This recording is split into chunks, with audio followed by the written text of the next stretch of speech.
Hi, good morning, everyone, and welcome back to the Neighborhood Ambassadors Citizens Academy. We are here for week 2 of the program, and we will hear from our financial management team. As a friendly reminder, we do have snacks and refreshments in the conference room, and if you need to utilize the restrooms, they are outside to the left, my left, but you're right. So we would like to turn it over to our financial management department and introduce Sheila McLean, our financial management officer. Thank you. Thank you, Laura. Good morning, first of all, and thank you for being here at the Citizens Ambassador Program.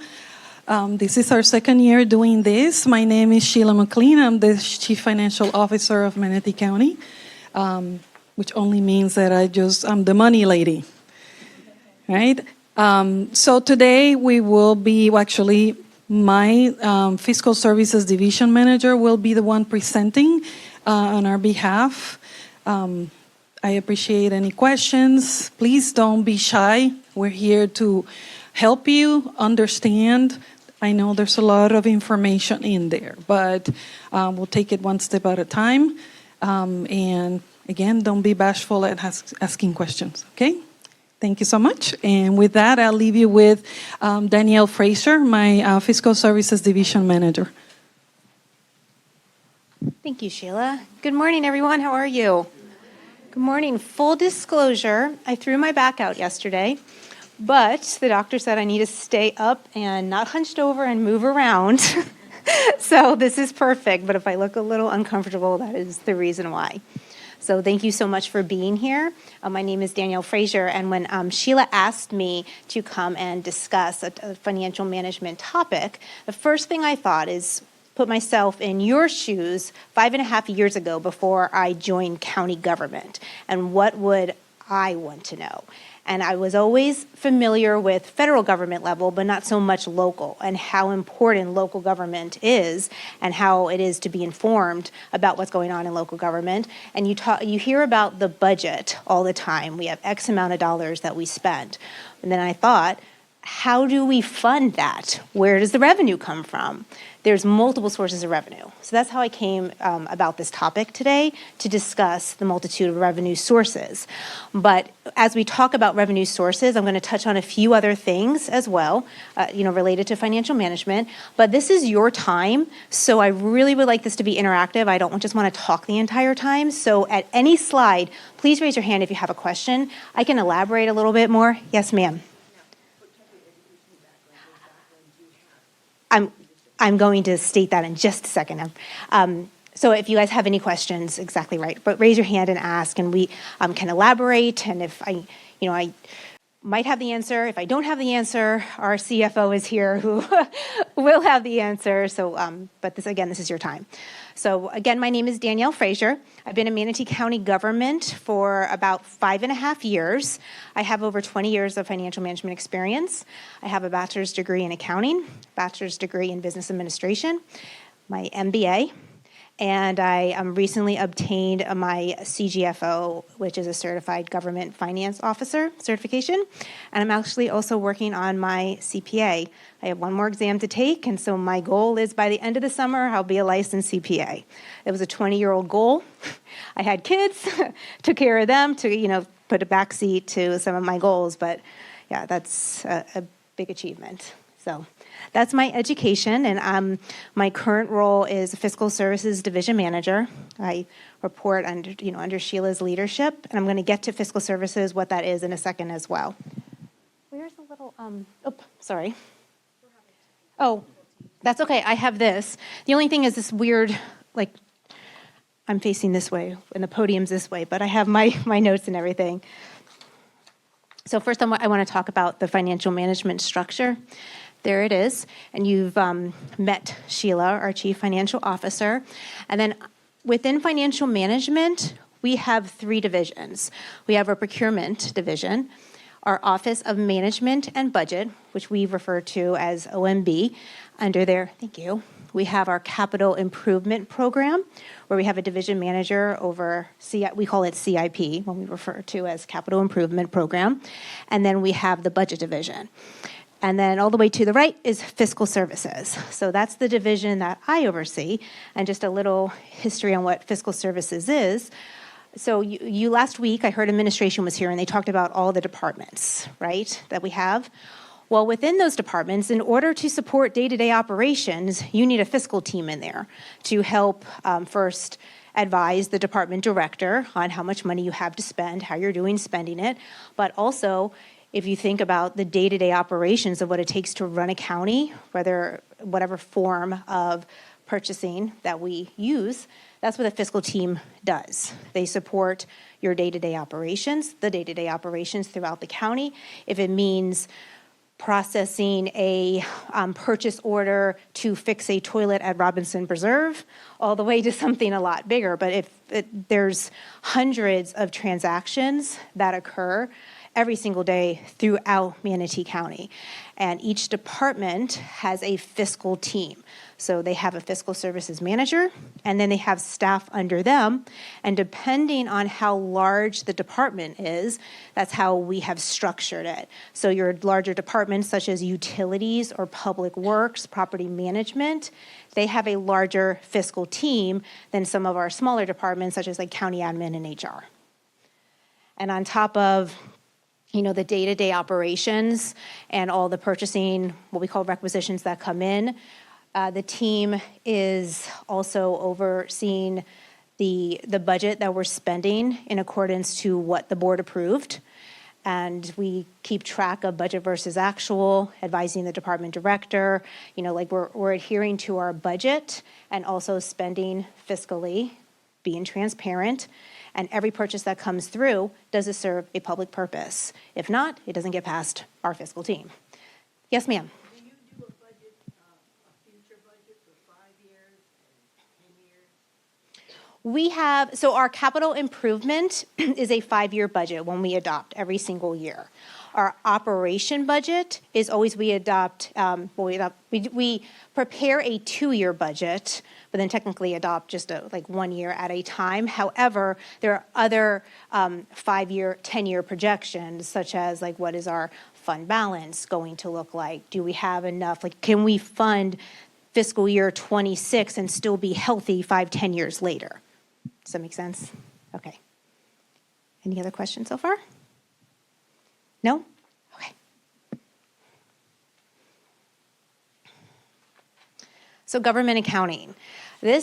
I'm extremely passionate about government accounting, and I didn't have much knowledge about it when I came in here, but, and everyone always says it's a lot different than public accounting, 100% right.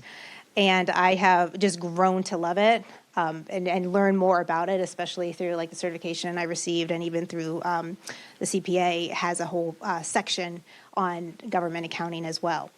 But government accounting, some of the highlights about it, it ensures transparency, accountability, and efficient use of public resources. In addition, it focuses on stewardship of taxpayer funds and adheres to legal requirements. We have something called fund accounting, which was developed to provide information on fiscal accountability to users of the financial statements. So you think okay, what is fund accounting? And I remember being in school years ago, probably over 10 years ago, and I took a government accounting class, and it did not make any sense to me whatsoever. I powered through it, but each fund is a self-balancing act. That's how we keep the accountability. So a fund can only be used for certain purposes established by state statute. And that way, everything funnels through that fund to make sure that it's only being spent for those purposes, which is unique. That is not how public accounting works. That is unique to government accounting. And finally, we also do something called government-wide financial statements are necessary and a requirement of GASB, which is Government Accounting Standards Board, to provide information on operational accountability. So I'm going to get right into fund accounting in just a little bit and kind of talk about it just a little bit more. But we have different fund types, which I'm also going to get to. But in our governmental funds, we focus more on fiscal accountability, and we use something called current resources, within a year. And then when we get to other types of funds, such as fiduciary and proprietary, we do have something called the full accrual, that is public accounting, and that is your operational accountability. So at the end of each year, we have our clerk's office across the street, and they have to reconcile governmental funds up to government-wide funds. And it's this huge process. I'm not going to get into it because I'm sure I'm going to lose everybody in here, but it's very tedious, but it's, again, it goes back to that fiscal accountability. And it's really important for the Government Accounting Standards Board for that transparency for the public, because they need to be able to read what your taxpayer dollars are going towards. That is really important. And we also have something we call the ACFR, Annual Comprehensive Financial Statement, and that is also developed to be more, I don't know what the word readable, but understandable for the public as well. Any questions yet? Okay, I touched on this briefly, the different fund types. There are 3 fund types. You have your governmental, and within your governmental, you have the general fund, special revenue fund, debt service fund, capital projects fund, and permanent fund. And this is what I was briefly touching on before, that we use something called the modified accrual basis of accounting, which is current resource focused. So it has to be something that's measurable and achievable, usually within a year. And at the end of the fiscal year, it's usually about 60 days. So for example, if we levy property taxes and we haven't collected at the end of the fiscal year, if we believe that it is going to be measurable and we're going to receive a certain amount of money within the next 2 months after the fiscal year, we will do something called accrue that. But if not, we don't, because at the governmental fund, we think of just right now. Yes, ma'am. Oh, of course, yes. So our fiscal year runs October 1st through September 30th of every single year. So it's definitely different than your calendar year. And the state runs differently too. Yes.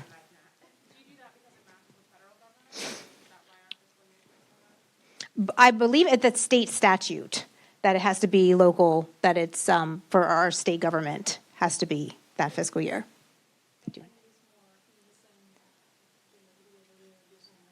Mm-hmm. It's okay. We try to mimic the federal government as much as more than because they're the higher authority that we follow after, even though the state follows the July 1st through June 30th, but you are correct.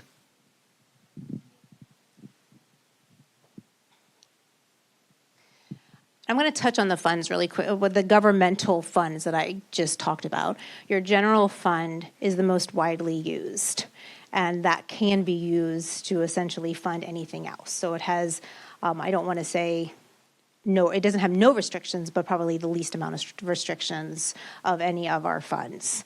If we need to transfer to another fund to help support that fund, we can do so with the general fund. We have our special revenue fund, such as your gas tax, which I'm going to talk about a little bit later.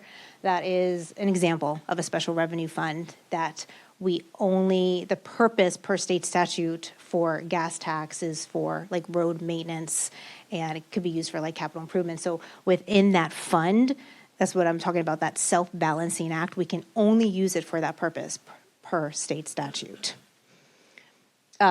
Debt service fund, that kind of self-explanatory, but that is our debt service payment. So interest and principal that come due within that year, we use that fund to pay principal and interest. Capital projects fund, we have a very robust capital improvement project, and those are also kept within that special fund. And a permanent fund is not so widely used.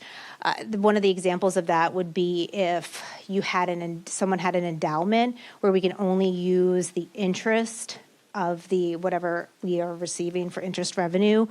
The example that I learned through school was a cemetery, that some governments use that to fund. So the interest is used to fund like the cemetery. That, not to my knowledge, we do that here. Okay, so no, we don't. proprietary funds. This is our enterprise fund, such as utilities. The port is an enterprise fund. Our Convention and Visitors Bureau is an enterprise fund. And then our internal service funds. So internal service funds, think of fleet. For example, we have our own, think of fleet like they're our own business. So they have their own like garage where they service our vehicles. But then how do they get money for that? Well, they go ahead and they charge. So internally, they're charging all the departments for vehicle maintenance, vehicle recovery, fuel in order. So it kind of is like a back and forth.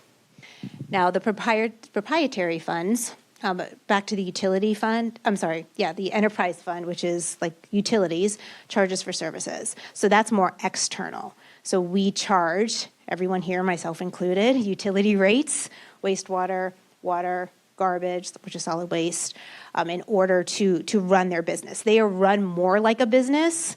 They're not in it to make money. They're in it to break even, if even that.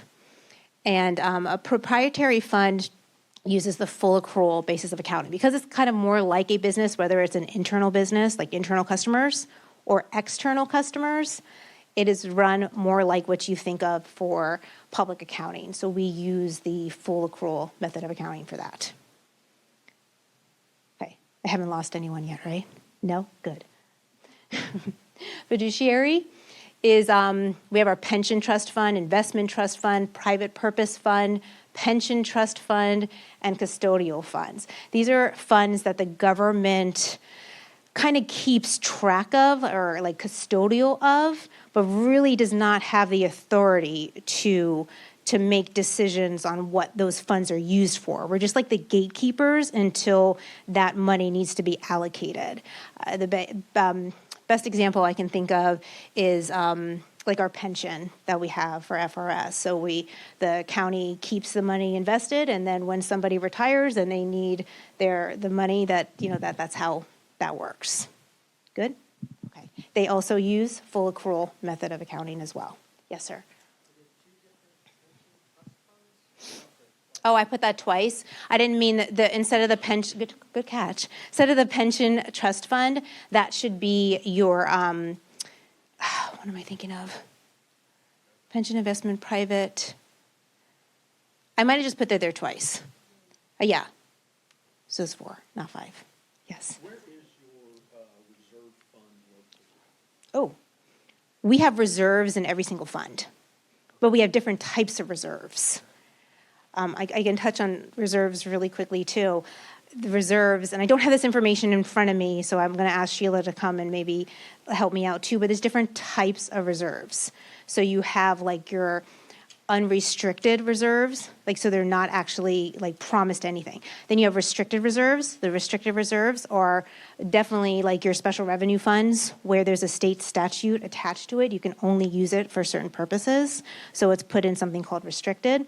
And there's something called assigned reserves. So let's just say that at the end of the fiscal year, we have purchase orders that are still out there and they have not been spent against yet, like we haven't received the invoice.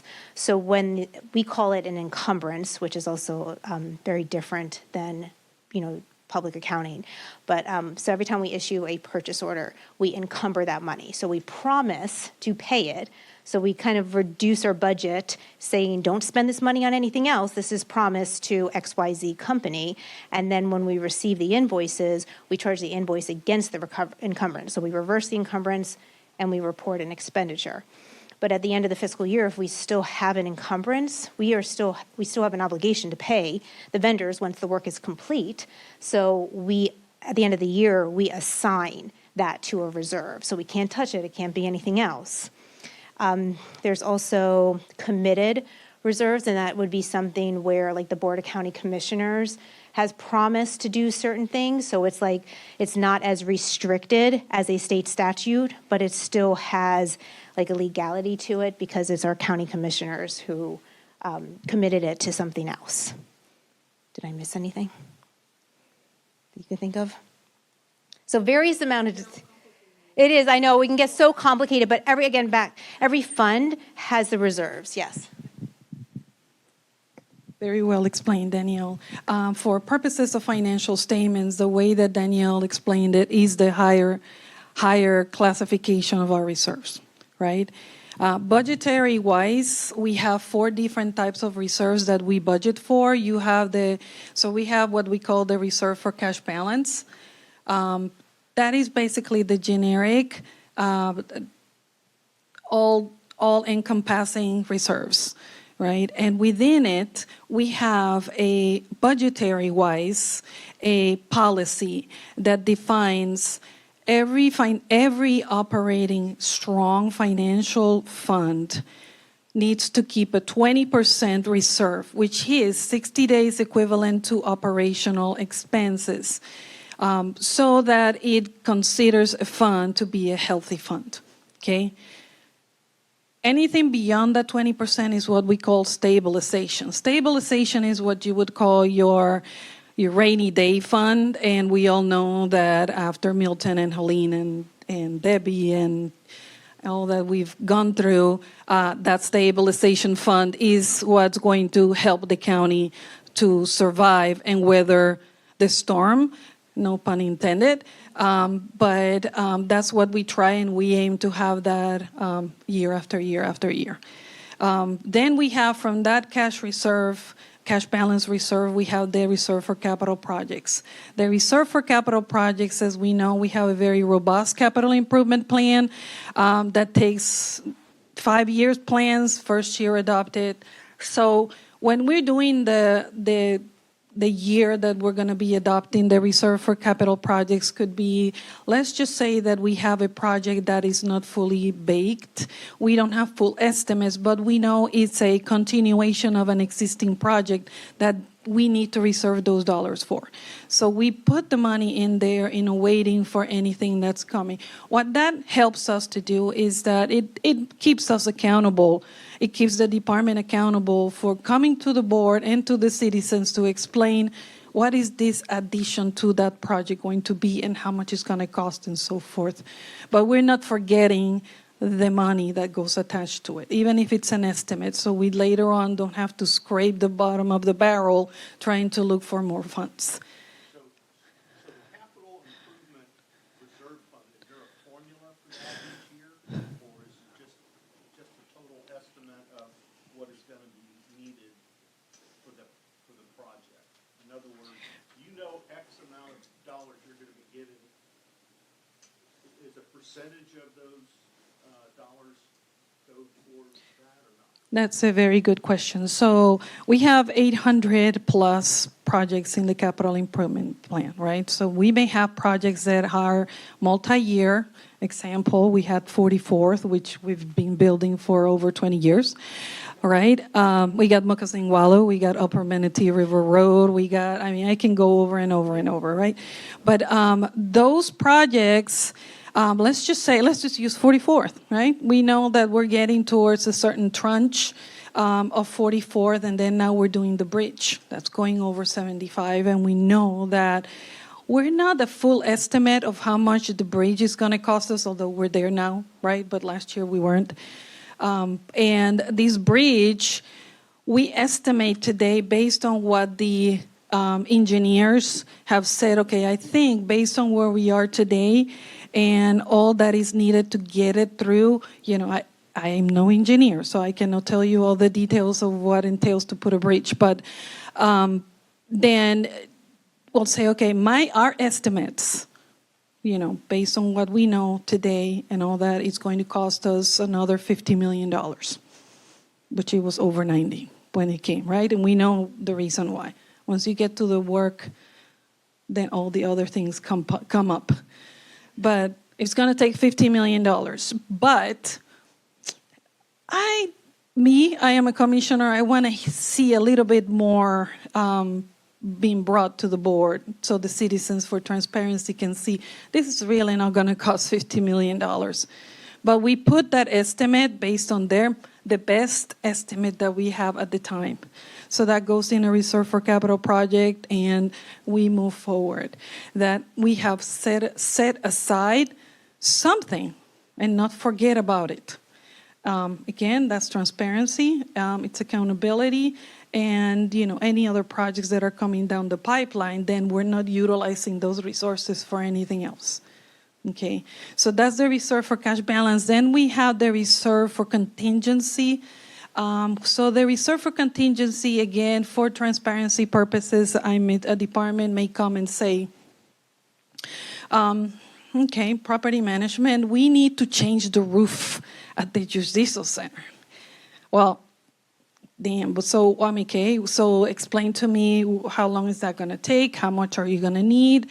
And so forth. Well, we're still in the kind of like design phase, trying to see some conceptual design on what it's going to take and how many layers it's going to take for the roof to build. I mean, a whole bunch of other things, right?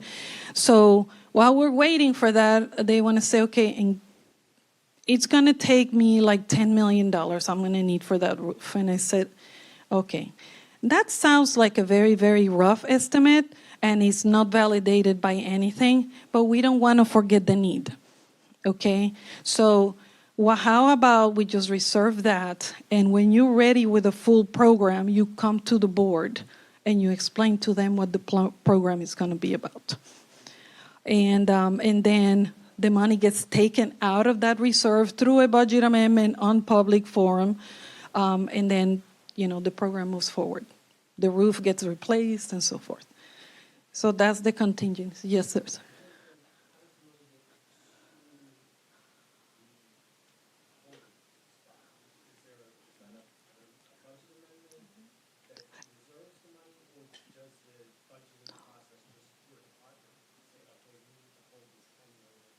Through the budget process, we do those reservations, yes. And because they all are, that's correct. And because at the end of the budget process, we have 2 public hearings, it all gets vetted through it and approved from open session.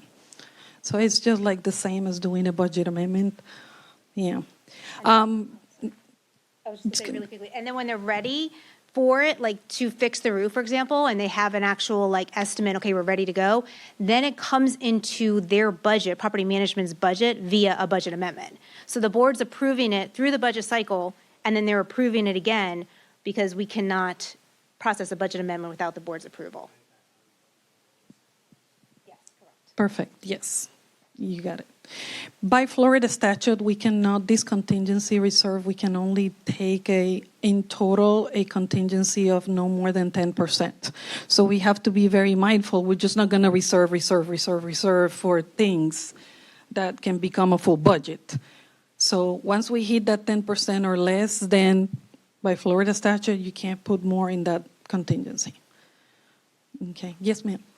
Sorry.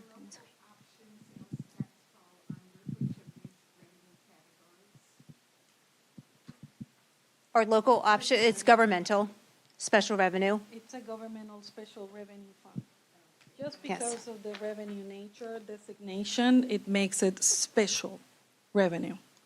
And it has a total set of restrictions attached to that. And Danielle, Yes, okay.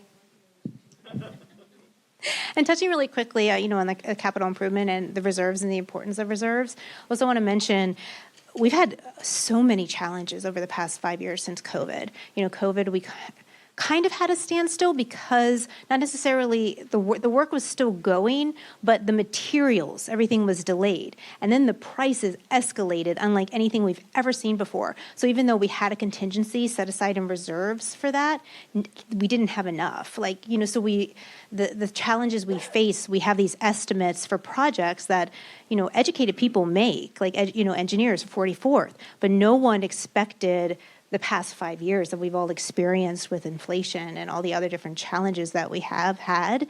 So every time, we get through design for a project and we have we're ready for construction and the contractor comes with, for example, something called a guaranteed maximum price, it far exceeds what the estimate was. We're just like, oh my gosh. And so we have to dip into those reserves in order to fully fund, because now we need more money for the project.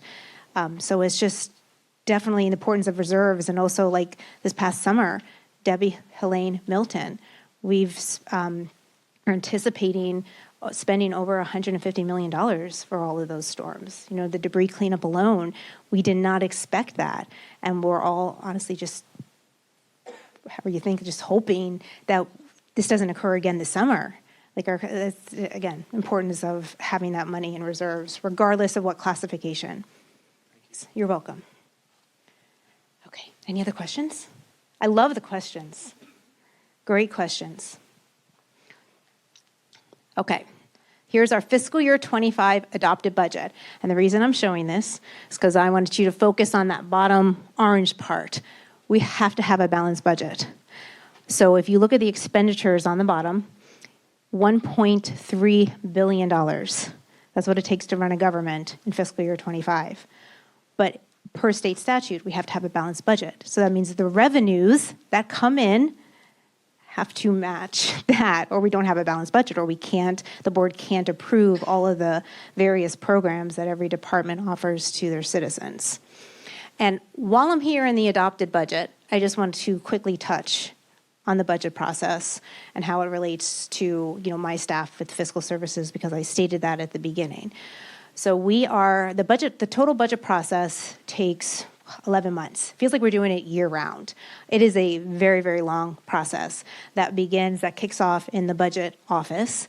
And the fiscal services are the ones that are essentially like meeting with the department directors, division managers, saying, hey, what are your needs? Let's look at the last couple of years. Did we spend to budget? Do we need more budget? Are you going to implement new programs, which will require, whether it's new FTEs, equipment, more funds, whatever it is. So that budget process, we have something called a base level of service. We have something called continuation, and then we have something called a desired decision unit, which is something brand new. So that whole process starts, essentially with, in collaboration with the budget office, with the fiscal services team, with those fiscal services managers that I was talking about. They work very closely with the directors. That happens around November, December, January, and February. My team has to submit their department's budget to the budget office. The budget office then has so many things to do in terms of, okay, here are the expenditures that they need. Now we're going to evaluate the revenues. What revenues are they going to be bringing in? Something like sports and leisure, they have some charges for services. They have a piece of the ad valorem.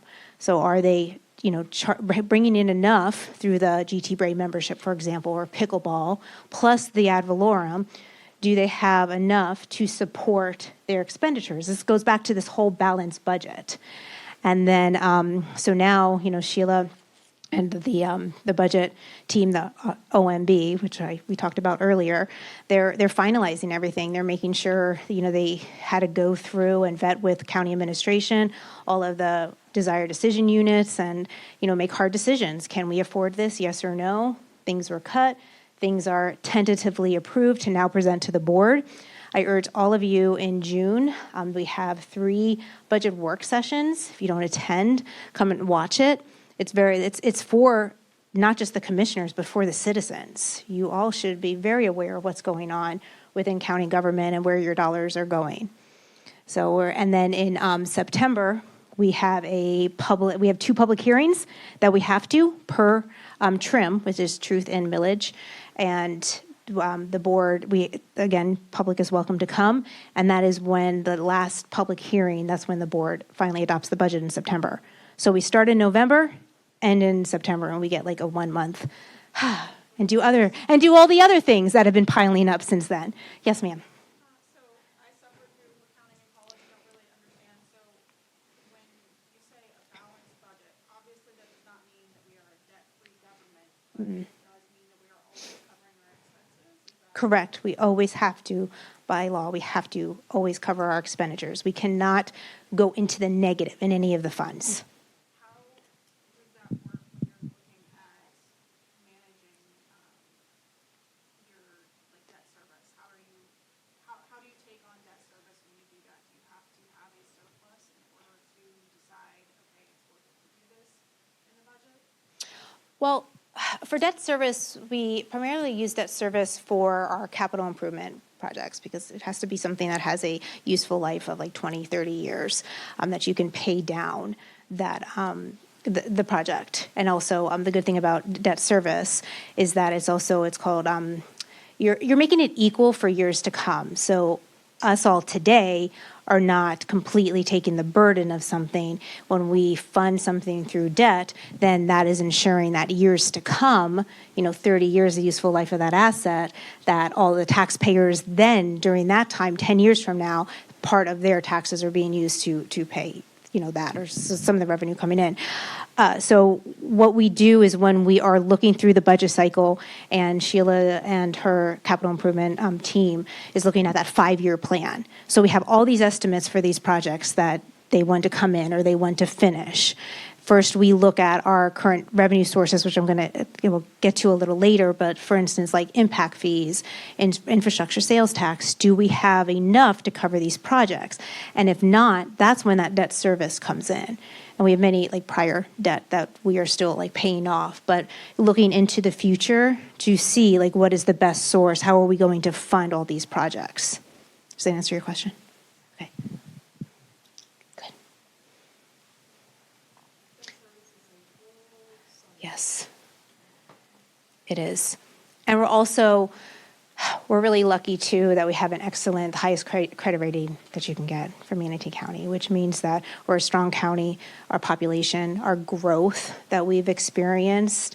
And so we know and that the revenues that are going to be coming in can help pay for that debt service. And I'll get to that a little bit later too.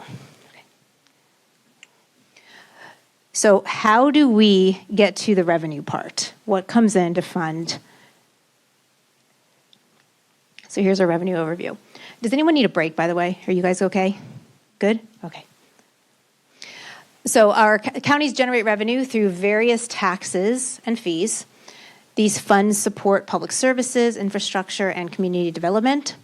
Understanding the revenue sources is critical for informed decision-making, such as we were just talking about right now as we're going through the budget. We need to know where these various revenue sources are coming from in order to cover our expenses. And all fees and taxes are regulated through the Florida state statutes. And again, going back to those fund types, special revenue fund, you can only spend that money per state statute. And if we don't, we're going to hear it from across the street, the clerk, our external auditor, even the inspector general. It's just, there's so many layers of oversight. And now DOJ, yes, 100%. Okay, so first I'm going to talk about, remember I was talking about the governmental fund type, and that is our, we use current resources, modified accrual, we're thinking within the year. So I want to talk about the governmental revenue sources. And in government accounting, I'll bore you maybe just a little bit, we have something called non-exchange transactions. So you have derived, which is your income taxes and sales tax. So it's derived by either your property value or derived by your purchase that you made. We have imposed, such as property, sorry, I mentioned before, income taxes is your federal government. It's based on your wealth, but based on the money you come in. Under imposed, your property taxes, so that is something that the board is going to vote on a millage come December, and based on your property appraised value, you have to pay your property taxes if you own a house, a home, property. And any types of fines and penalties, those are imposed. You don't have a choice. If you break the law and you get a fine, then you have to pay that.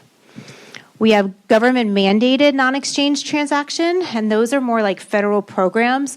So if the federal government is requiring us to implement a certain program and they are going to pass through funding to us, that's where that comes in. And finally, voluntary non-exchange transaction, private donations, and most importantly, grants. Those are, opportunities that we go out looking for and having to apply for. It's usually very competitive, and if we're lucky enough to get that grant, that helps offset some of the other type of revenue sources.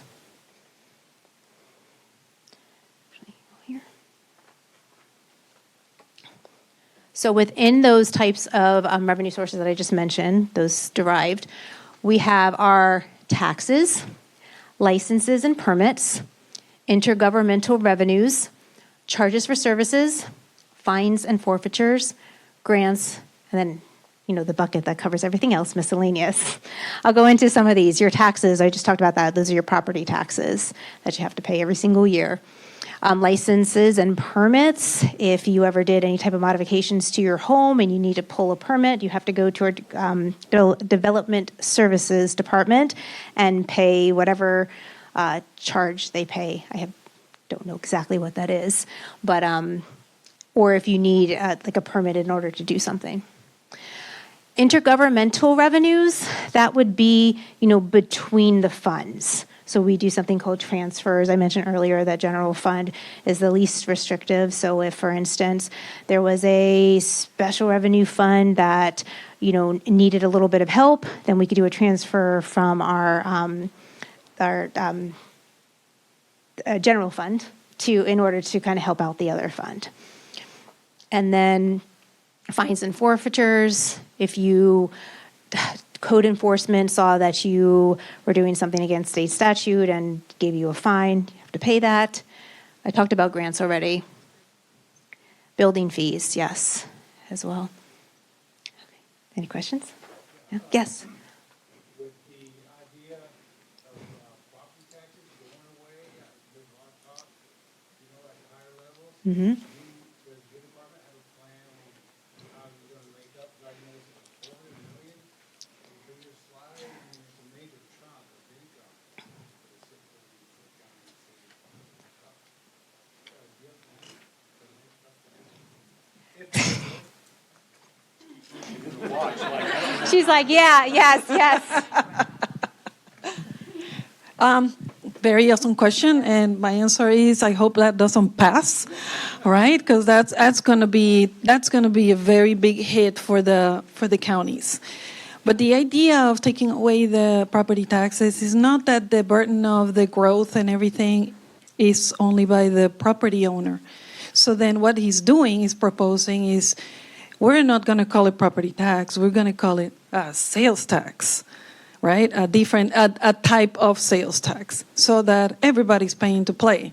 So the nature of the name, it's just going to be a label, right? It may be less. It's not attached to assessed value, so the growth will not impact us as much in that collection of revenue. But then there's other factors. It's going to be tourism is going to pay for some of that growth. So are we trying to validate what's going to happen? At this point, it's too early to say. But we are watching. There's a whole list of bills out there that could potentially, harm our county and every municipality in the entire state of Florida. So we are watching them. This is going to be the very first state year calendar that we're going to be watching like a hawk, weekly. And that's why we created this new department called Government Relations that is uniquely dedicated to watch what the legislature is doing on behalf of, or, going both ways for the county. So we are, instead of reactionary, we are going to be pre-action, right? We're going to be out there. Our presence is going to be out there so that they don't forget, and we put our voice out there in the legislature as well. Does the county or the counties in the state of Florida, do they have lobbyists representing them at the state level?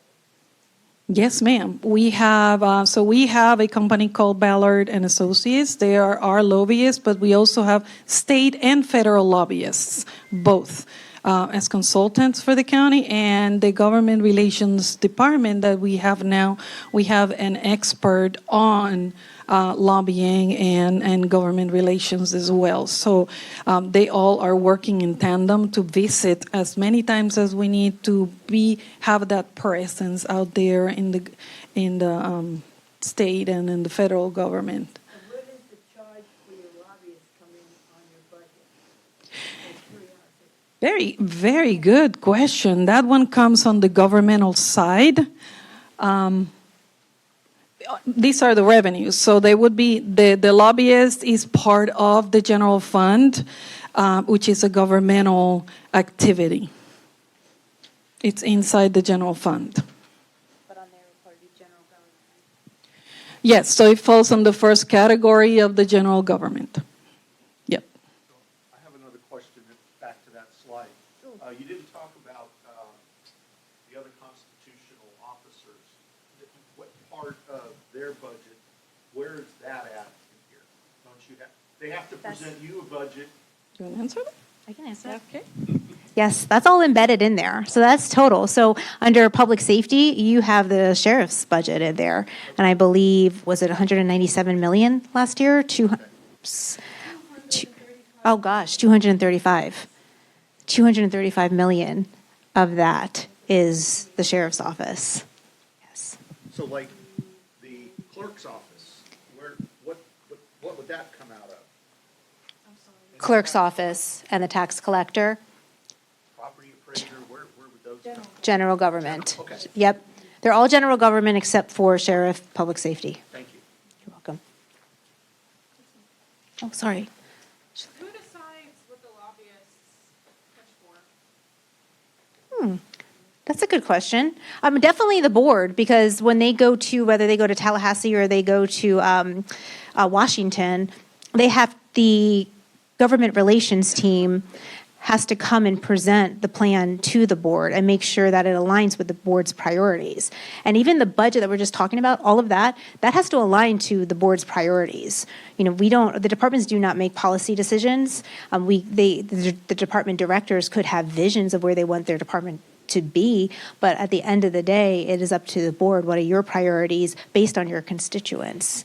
But the same thing before they go to any type of, before they advise the lobbyists what we want us to push, they have a plan, and that plan is approved by the board.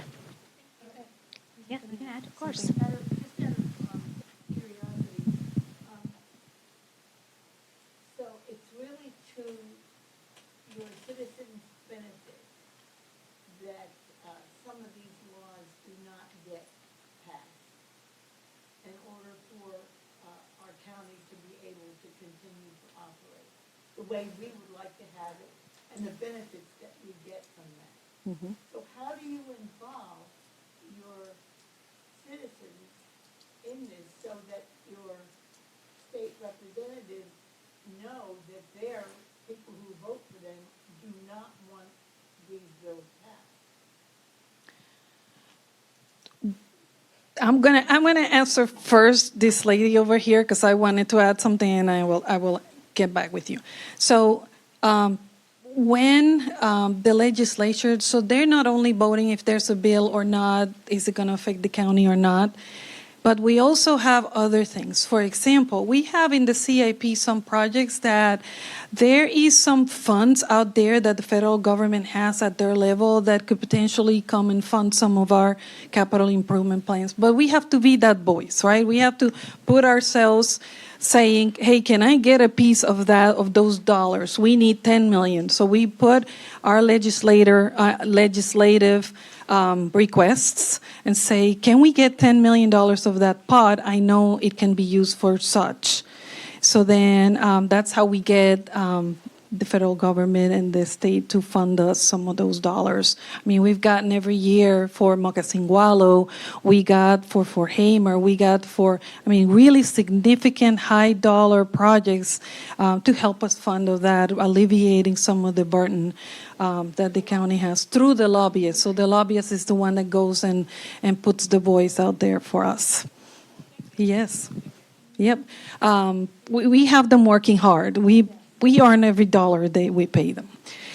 So then the other question that you said, so technically your commissioners are your voice, right? So they go out there to the communities and all that, and they hear all the things that you have to say so that they can come over, make their outline.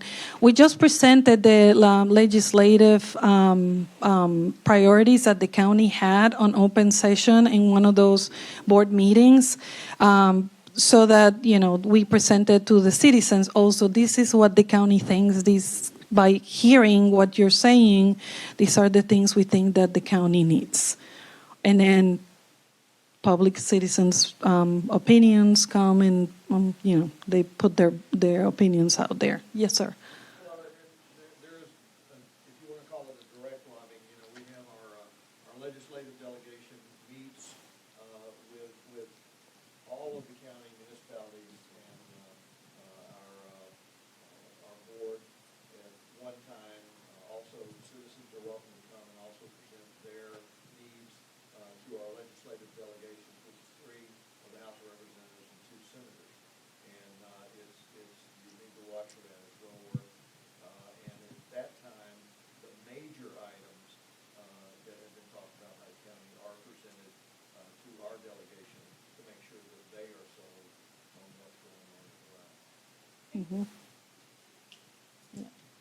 So it'll be under Mr. Bill Galbano and Will Robinson and what's the other member of the delegation?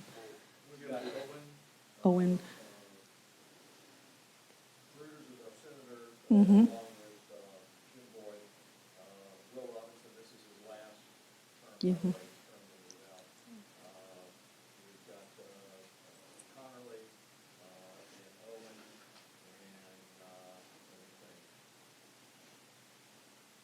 So this whole delegation, and thank you so much. I mean, there's something we learn every day. Don't know all the names. I know the ones that we meet. So with that delegation, with our government relations and our lobbyists, we all, in April, we start, moving Manatee County delegations up there to put our voice. There's a lot of movement up there right now from Manatee County representation, which I'm very proud that we started doing more of that proactive action. Yes. Yes, ma'am. There is a state statute that it is illegal for you to lobby somebody you cannot vote for. How does that affect district voting at the local level? Oh. Does it? Really? That's a registered lobbyist. No. You don't have to be a registered lobbyist according to the way the statute is written. Anybody who wants to lobby somebody that they cannot vote for has to be registered. However, You can register as an individual, you don't have to be representing anybody, but I just want to know how that trickles down to the local level, because in Manatee County, we have, the 5 districts. And so we would only be able to lobby 3 people if that trickles all the way down. Because the law is not specific, it doesn't say you have to be a paid lobbyist.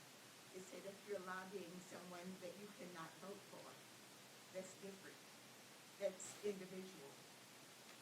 well, I can tell you, I lobby our Senate and our House regularly on specific bills, and those who are, especially if they're in a committee or conference, I will lobby every person that's on that committee, and so far I'm still out of jail, so I don't know.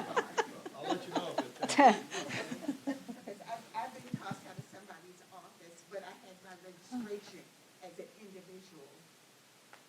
But I was asked to leave somebody's office that was not part of my district, and that's why I'm asking if that trickles all the way down to the local level. I would love for you to, there is a government relations day under the ambassador program, under this one, that can touch on statutes and how does that, lobbying and all that. I would love for you to be a participant on that one. I'm not sure on the lineup, but you can ask Laura, I don't know where she's at the end of the meeting where that one's going to be. Because that's what's going to be the one explaining all of our priorities. They'll show all those, and they'll talk about what our lobbyists do up there and what they have been doing up there. The last session. There you go. Yes, ma'am. Thanks. I also want to touch, we talked about the property taxes and how, our governor, there's just talks about that going away. And, as a taxpayer personally, I live in Manatee County, like you're thinking, oh, paying less. Yes, definitely better for my wallet. But being on this side and just seeing what is needed for all of our departments. And our departments, again, I have staff in every single department, so I'm very familiar with what is being spent in every department. And we are really doing just such great things for the community. I know there's always this bad press, but there really are great things going on for the community. And, between my staff and all of Sheila's staff, because we're all under Sheila, we take very good care of everybody's money, and we need that money in order to continue going. So just a great question, and yeah, we'll see where that goes. Any other questions? Okay, so I just talked about all the different types of revenue sources that come into our governmental funds. Now I'm going to move over to capital improvement projects. Oops. So besides debt, which we also talked about in terms of for our, I'm going to call it CIP, we also have impact fees, which, that's a hot topic, and our FIFs. FIFs are from utilities.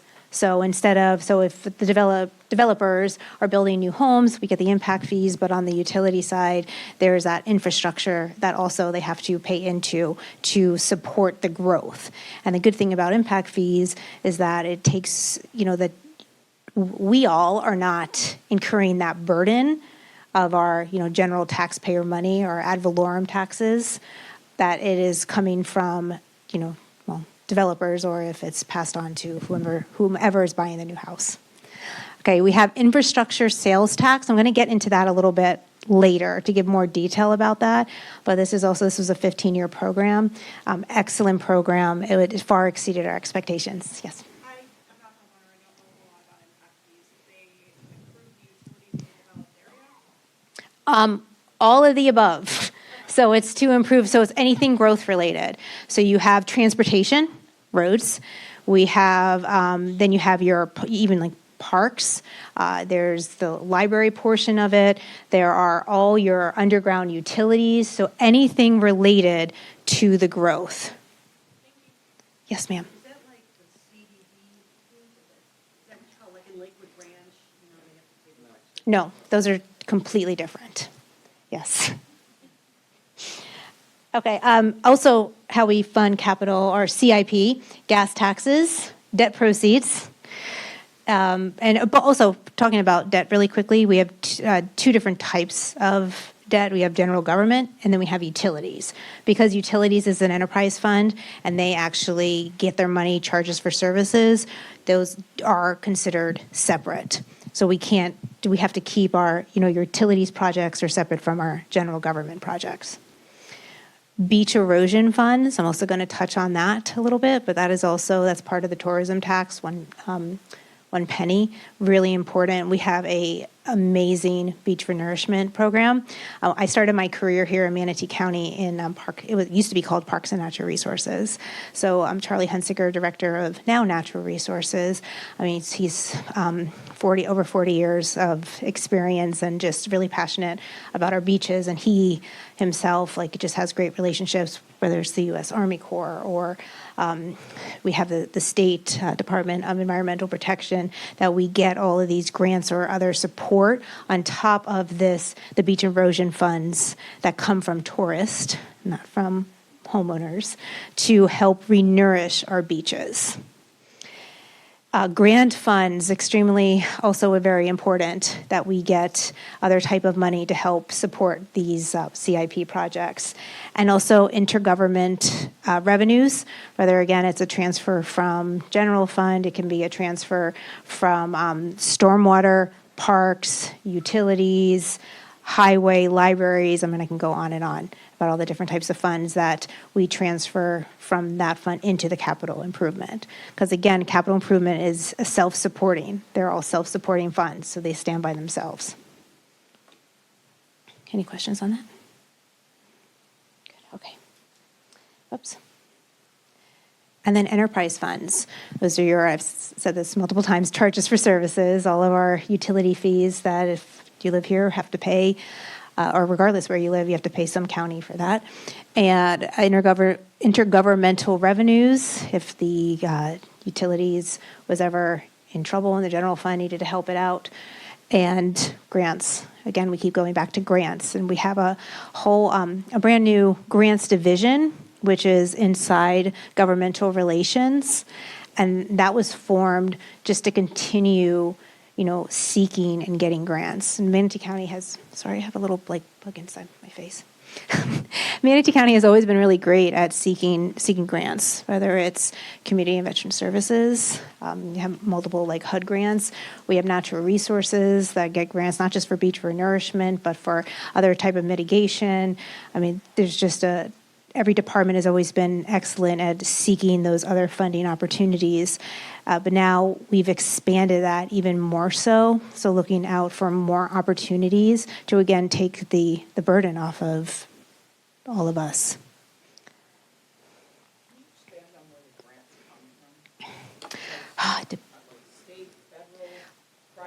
All of the above. All of the above. It depends.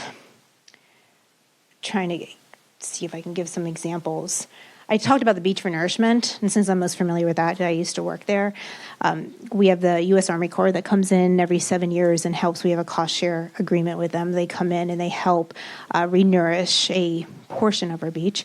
And we also we submit a beach renourishment plan to the state of Florida, and that's administered by the Department of Environmental Protection, or FDEP. And they contribute money towards our beach renourishment. Most of the time, or often, grants require matching funds, so that's important to know as well. Not always, but a lot of the times, especially for our beach renourishments, FDEP, it's usually, we have a 5% match. Sometimes it's a 50% match, depending on what the project is. And actually, I'm going to touch a little bit more on grants for a second, too, how it relates to my staff, because it's not just, and financial management, it's not just having departments go out for grants and getting those grants. Once those grants come in and the board, agrees and signs the documentation, the fiscal staff needs to appropriate the grant, which means we don't have it in our budget, so we need to bring it into our budget. You have a revenue and you have the expenditure.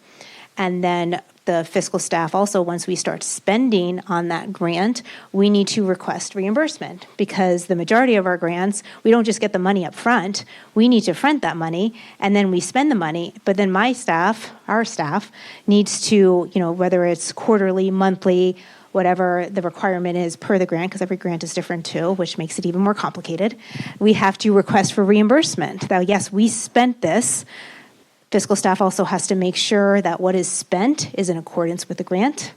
And again, every grant is different. So one grant might allow this, but another grant might not allow this. And if it's a federal grant, you have to follow their CFR 200 about solicitation. Sometimes grants require, I think it's called the Bacon-Davis Act or something. Yep. So again, it's just making sure that everyone's doing what they're supposed to. They're expending those funds exactly how the grant was agreed upon. And now we're seeking the reimbursement. That, okay, we spent $100,000 over the past 3 months. Could we please have that money to replenish our cash? And as that keeps going, and we also, fiscal staff, we have certain reports, an FFR, financial report, different reports for different, whether it's state, federal, local, the local granting agencies are a little, I don't want to say, they require maybe just a little less than federal, if that makes sense. Not as often, or not a standardized type of report. Sometimes they just want a progress report and a summary, but then the federal government has a specific form that fiscal has to fill out. So there's just a lot of steps. It's not just getting those grants, but then the fiscal staff is not only doing, adhering to the budget, processing daily, whether it's the purchasing cards or purchase order, or paying invoices, they're also, over grants as well. Yes. This is incredibly complex. How did you manage it? How many people do you Oh, that's a good question. Okay, so under fiscal services, there is 80, I'm 81. So there are 80 of us in 12 departments, and total in financial management, 120 something? 116. 116 total in financial management. So it is a lot. Did someone else? Yes, yes, sir.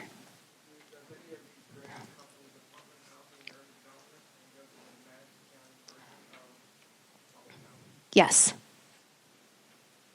Yes, ma'am.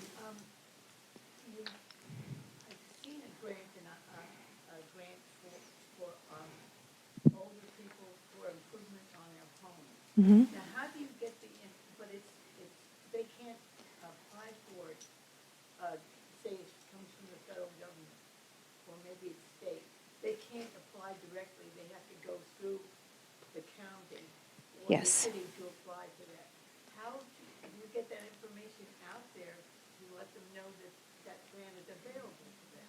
So that specific grant is managed by Community and Veteran Services, and I would urge you to go onto Manatee County's website, and then within Manatee County website on the top, it has the departments.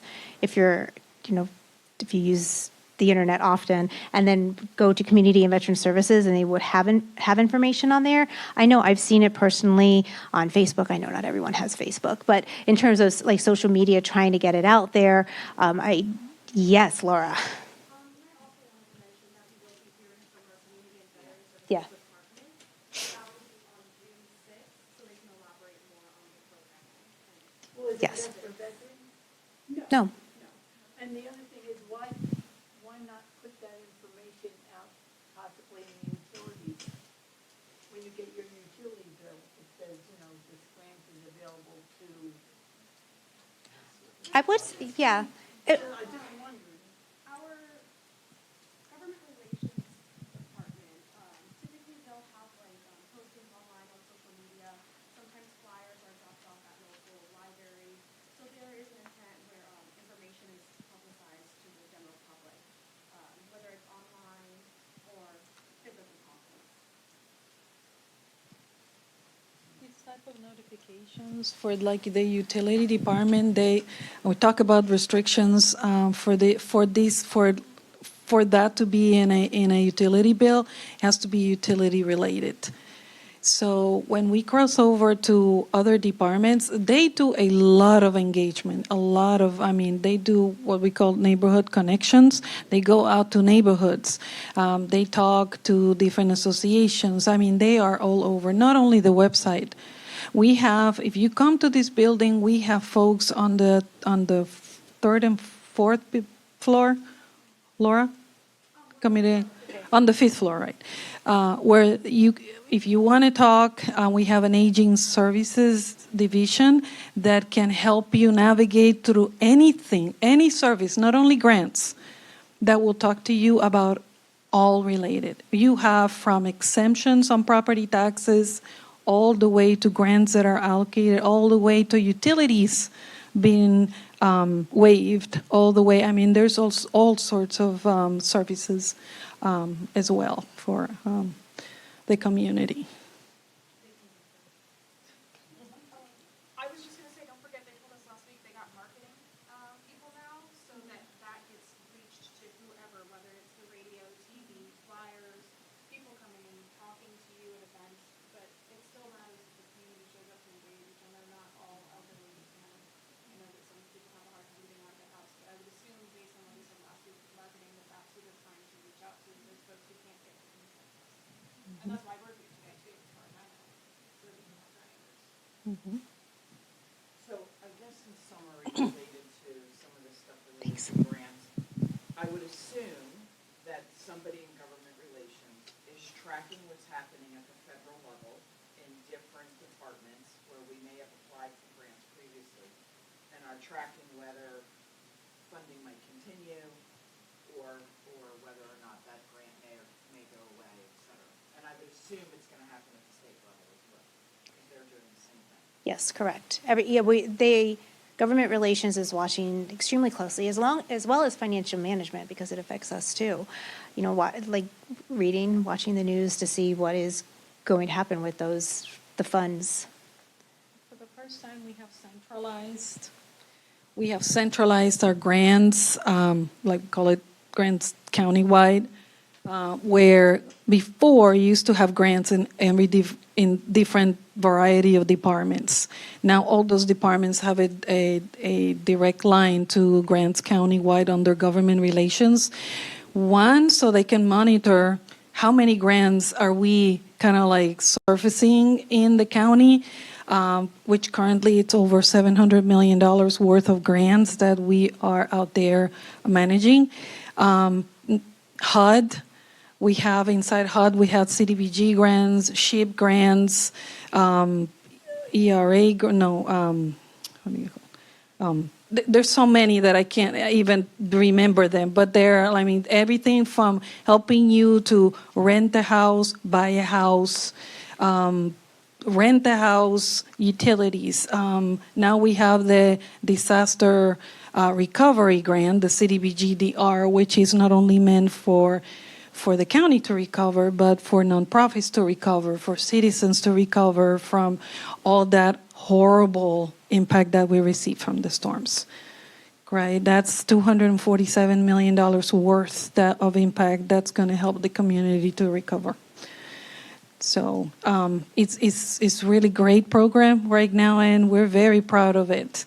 And right next to the lobbyists and all that also are helping us to get all those grants. We have grant writers that are also kind of like, it's very tough to request for a grant because you have to write a script, follow the application, what the requests are, what is the deliverables, what we're committing to. There's matches, and even after you get the grant, there's some grants that we have, caveats where we have to manage over a period of 20 years the things that they're wanting to. Like the SHIP program is one of them. Once you give some loan for a house, it doesn't end there. You have to monitor those that got the loan to make sure that they are paying it back, and then they are meeting the guidelines of that grant all the way until the end of, I think the restriction is 20 or 15 years, where they have to be a their own main residence to be able to have that loan.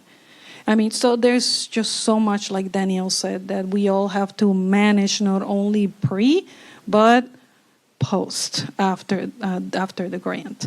And FMD and the grants division, we have kind of like what I call that borderline relationship where they manage the program, we manage the money.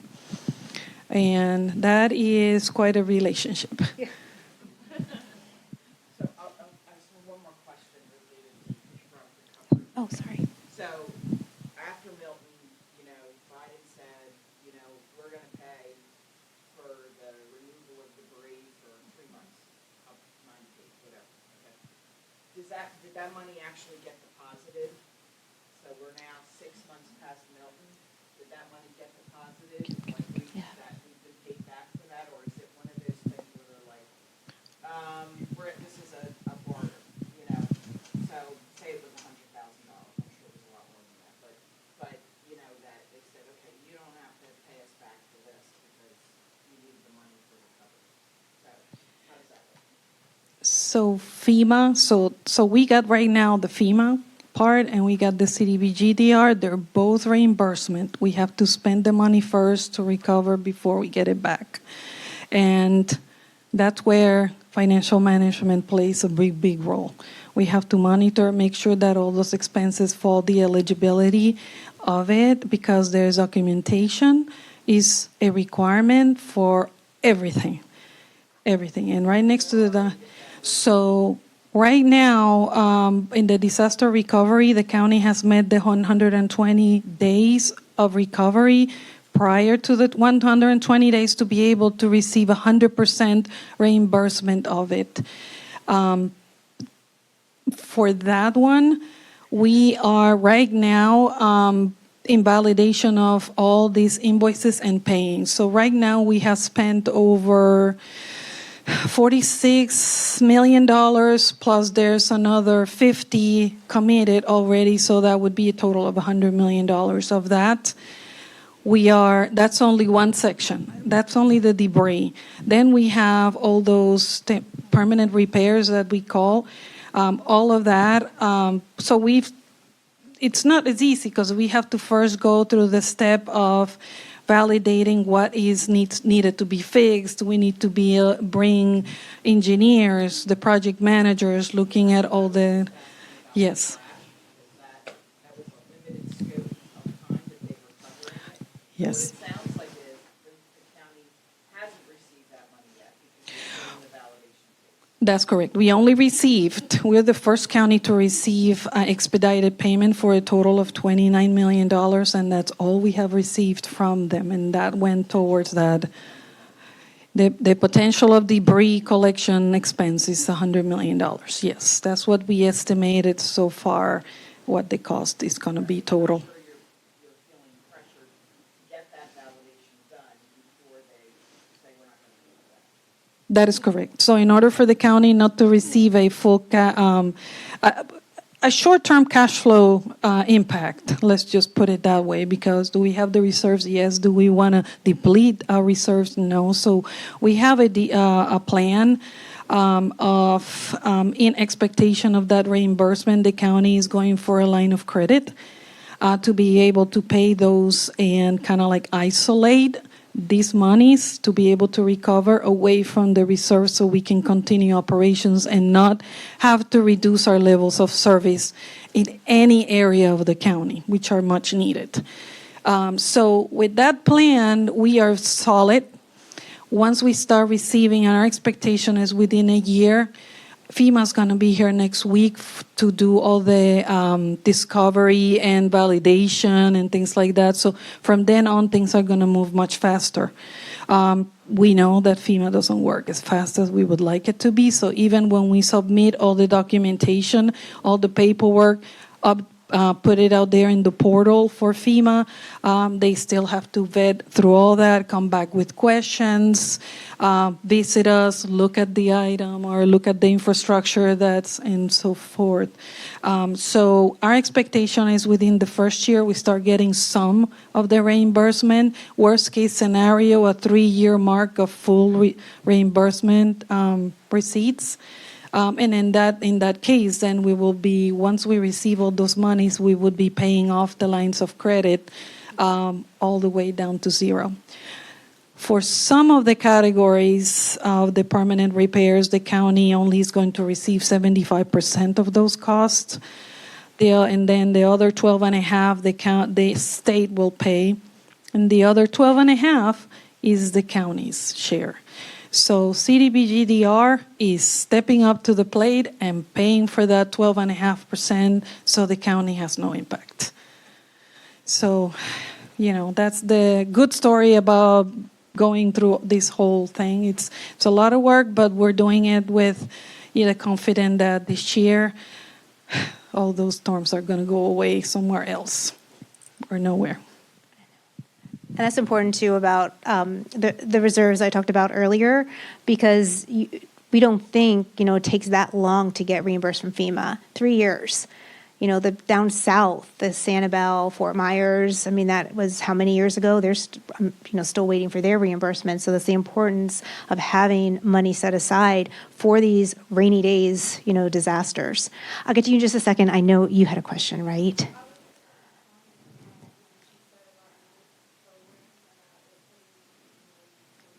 Mm-hmm. Speaking from the community veterans department, some of the grants they receive are very specific, so it wouldn't make sense to put them out for all of the citizens because they don't all qualify for them. So it would be wasteful. A lot of you live in communities that are HOA, and these grants are for communities that are not. So it wouldn't, I get what you're saying, because not everyone has social media. Yeah. Or but the funds, when they are available, are required to be publicly published in your newspaper, like the Observer, and things, those smaller forms, so you would know about it, but not everyone would qualify, so that's why not everyone is notified. So there's a more restricted Yeah. way to receive the funds. Yes, sir.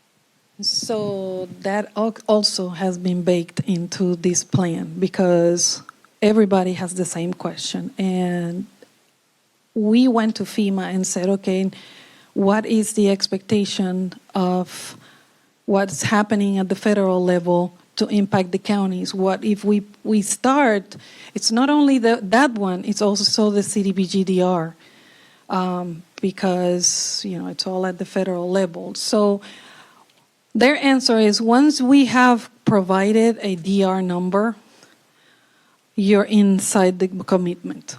If you are awaiting commitment, then you are in that line of fire. The county already has a full DR number on all 3 of the storms. So we have moved into what they have 10 steps in their process. So we are step 2. So we're already I know that's why it takes 3 years to get on. The funds will get committed. That's not going to happen. Sorry, sir.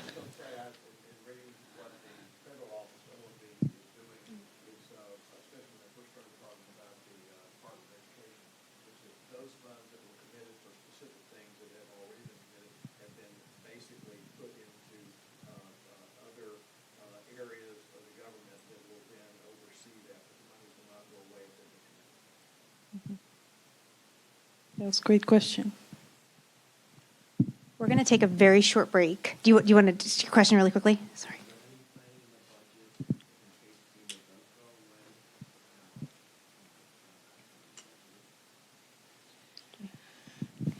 Well, nobody ever plans for tragedy, but can our reserves manage that big impact if FEMA goes away? We will have to. It's not. Will it provide a certain impact? He has $1. Who wants who wants to provide? So that's illegal, sir. You're providing. We're not supposed to get. So we would have to pivot. It's not currently in our budget to say, FEMA's going to be disbanded and CDBGDR. So I mean, we're aiming to keep our legislatures and our lobbyists kind of like putting themselves out there, getting the newest information so that in the case that something does come out, we know how to pivot back. Right now, we're living with a plan that is well structured and like the entire economy will see what's coming. Is it going to affect us? Yes. It will affect us. But the county is very solid. We would have to probably rearrange some of the structures in the county if that ever happened. We pray every day that doesn't. But that's what Danielle said. That's why reserves are so important for the county. Yeah. Give her the $1. Yes. Yeah. Give her the $1. Yeah. Stay away. Okay. Thank you. So we'll take a short break, maybe 5-10 minutes, and then yes. Okay. Really, as a couple people are still coming in, had a really great question on the screen here where it says FS. That's Florida statute.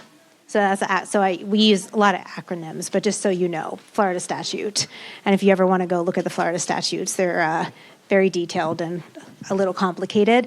And also CDBG DR that Sheila mentioned, Community Development Block Grant, the DR's disaster recovery. Okay. So now we're going to, I went over like an overview of where these revenues are. But a couple of months ago, I think actually it was in April, Sheila presented to the Board of County Commissioners kind of like a State of the Union. Where are we going into about to present the budget to the board? And part of that was to do an overview of our major revenue sources that we get. And we actually presented a graph because we track, this is what we budgeted and this is what we've brought in so far. So I'm going to show that to you, to everyone here, just so you kind of get exposed to that same thing. But I'm going to go into detail of which these major revenue sources are, okay? So we're going to start with ad valorem. This is defined as a property tax based on the assessed value and millage rate established by the Board of County Commissioners. Current millage rate is 6.0826 mills, which is the county-wide operating millage. This is our primary revenue source, 26% overall, and about half of governmental revenue. So again, going back to what happens if that goes away, that is detrimental for the county. This is a huge source of revenue for us. It is used for funding public services such as schools, emergency services, and local government operations. The Florida Constitution authorized a county to levy up to 10 mills for countywide purposes on all taxable property within the county. And the assessment and the millage rate determines our tax amount. And I know we typically get a lot of questions about this, that you get your tax bill in the mail and there are multiple line items. Not all of those line items come to the county. We were just talking about CDD. That does not come here at all. That is if you do have a CDD, that is your community. That goes into your community, paid to somebody totally different. You have other things on your tax bill, such as there's a WCIND millage, West Coast Inland Navigational District. So you're paying a very small amount of your taxes, and that's actually a grant that each county, I think it's like the 6 surrounding counties on the West Coast, get a portion of that, and Natural Resources actually administers WCIND grants that is available to organizations within Manatee County to be used for, it's like waterway type of stuff. If you have some type of whether it's dredging, buoy, water safety, something along those lines. I'm kind of going off kilter right now, but my point is your tax bill. There's also the fire district. I mean, there's so many different things. You have school board. There's so many different line items on there, but within there, the ad valorem, and you'll see line items like general government, libraries, parks. You have your environmental millage.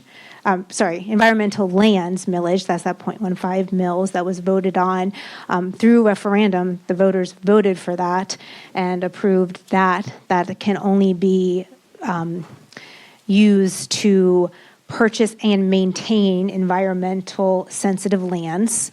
And also we have the authority to bond up to $30 million also to help support that program as well. 50 million, sorry. I'm sorry. Where did the bus system come into that? The bus system? Yes, the transportation trust, that's another line item on your tax bill. Yes, we do use that to fund some of the buses because right now the buses are charge-free. So Manatee County does not, we don't receive charges for services for that. So if it's not the transportation trust that pays into that, it's either going to be the general fund, unincorporated. Grants, yes, for the buses too. Okay.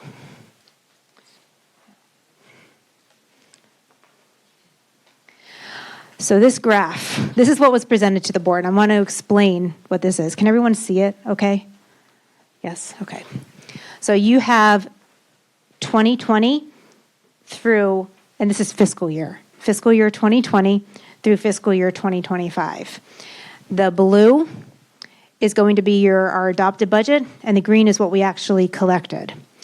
And then on the bottom there, the actual, like where the numbers are, you have your fiscal year adopted budget, year-to-date actuals, the percent collected of the budget, and then the change from the previous year. So all different types of statistics that we can look at. And then that very bottom, or the second to last line where it says 2025 as of 2/29, but it should say 2/28.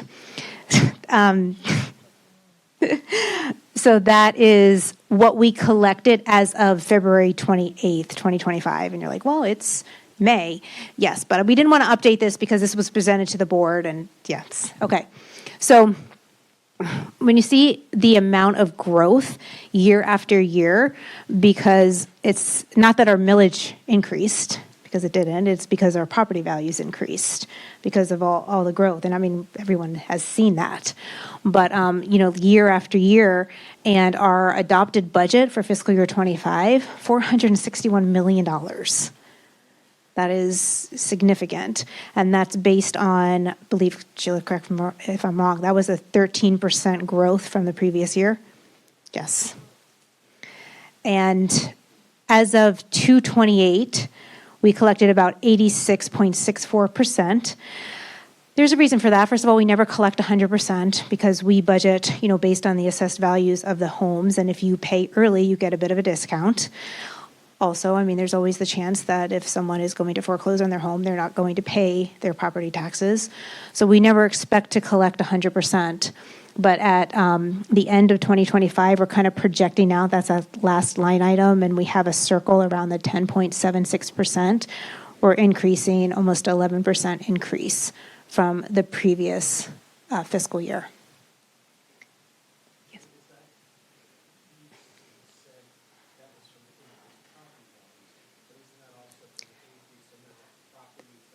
Yes, correct. So it's population growth, all of the new homes, more people moving down here, increased value. So yes, all of the above. Okay.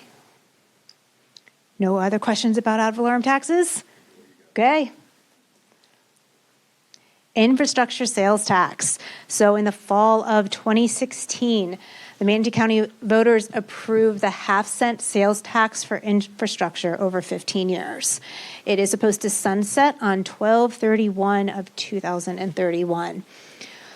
We have projected revenues through the life of the IST. So, throughout the 15 years, we projected what we anticipated to collect. And this program has really far exceeded our expectations. And when we originally estimated what we thought we were going to bring in, year after year, we've seen an increase of what has actually come in, which has been just incredible. This levy tax is to provide for safer neighborhoods, reduce traffic congestion, and improve roadways and public facilities as authorized by law. This is one of our special revenue, special revenue that is very restricted. It can only be used for certain things, which is, to improve infrastructure. We also have an IST committee that provides an additional, are you on the IST committee? Awesome. That also provides oversight. And just so everyone knows, and like full transparency of this program, if you go onto our website under financial management, there's actually a link to IST, and we have a project and equipment list. So you can see the money that has been brought in, what has been spent, what has been projected. So there's different categories. So if you're ever bored and you want to go... Two things. I'll tell you to go online and go look at the infrastructure sales tax just to see what the money has been spent towards or what it's going to. And the other thing is to go and look at the ACFR, which is on the clerk's office, because it kind of ties in all that government accounting and government-wide, and that is, you really have to be bored for that. But it's actually really great information. Yeah. Is you'd be surprised how many of the projects, and there is a bunch of projects, but how many of them may relate to you specifically, where you are and where you live and where you work and play and whatnot. And it is interesting to see all that's happening, because I get asked all the time, when are they going to put that sidewalk in? When is this going to be? Go look. You can see for yourself. Yes. And it is one of our major source of revenues for our capital improvement program. Yeah, go look online. Yep. Yep. That's what I was talking about, the IST project and equipment list that you can actually go in there and see. And the IST is kind of like, it has subcategories. So with the revenue that's collected, a certain percentage is allocated to different, what we call categories.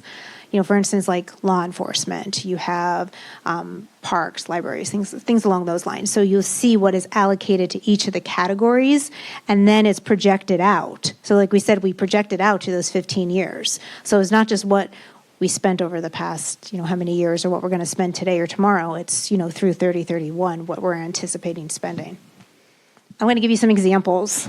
Oops. So 249 projects are being funded by IST, totaling $580 million, and that's per the fiscal year 25 through 29 capital improvement program. 79 projects have been completed, and some of the examples, you have the Bishop Animal Shelter, multiple sidewalks, intersections, and major road improvements. It's probably maybe one of the most important. The John H. Marble Park, that is the recreation center, just opened up. They're actually redoing the pool, and they've expanded that. That was an IST project. Multiple park shade structures throughout Manatee County. You have the Governor Ron DeSantis Park that opened maybe 2 years ago now, a year and a half ago. The Lincoln Park improvements and that pool that also opened 2-ish years ago. And again, that equipment list that I talked about is located at mymanatee.org. At any time, you can see what that money is being used for.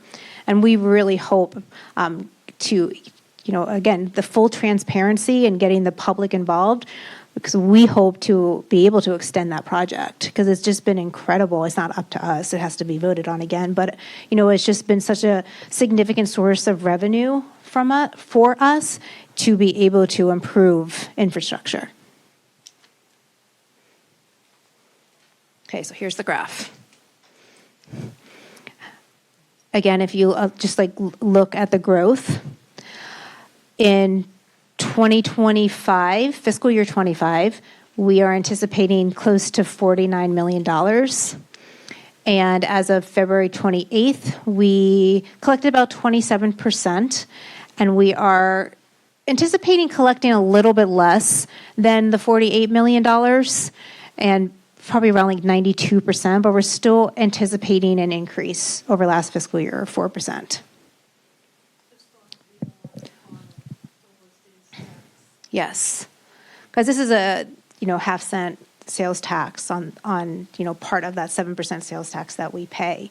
So due to the hurricanes, or due to less people visiting, due to less purchases, because if you think about it, or even inflation, just if people have less discretionary income to spend to purchase things, instead they need to spend it on groceries that are not taxed, things like that. That's a little less revenue that we're going to get here.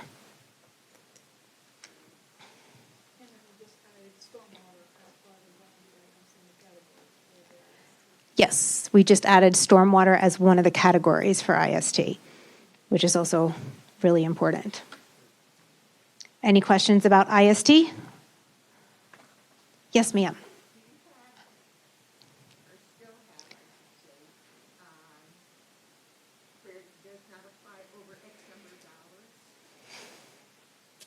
Oh, it doesn't apply over X amount of dollars?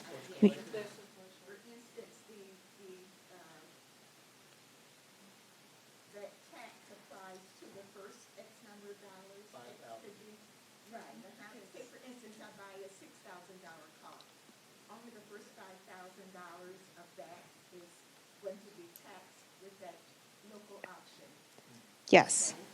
So is there any consideration, or what would happen to the budget if they remove that limit and tax the whole thing? That would definitely bring in some more revenue for sure. That would make it even better.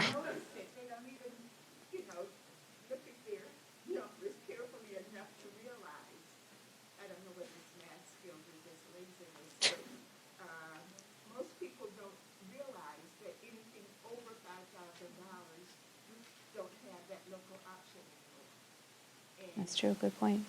You have to be careful on big ticket purchases because you will get charged the full 7%, over 5,000. But only if you don't catch If it. you don't catch it, they You will don't collect catch it. it, and most people don't do the math to realize, I know that that law is out there and know what it applies to. So, like once before, a few years back, when they tried taxes on services, Mm-hmm. okay, why not tax all the way through? Why have the exemption there for anything over $5,000? You can't buy a used car for $5,000 today. Yeah. And it was all about the automobile industry. They were the biggest lobbyists for that at that time. So I wonder why we still have an exemption above X number of dollars.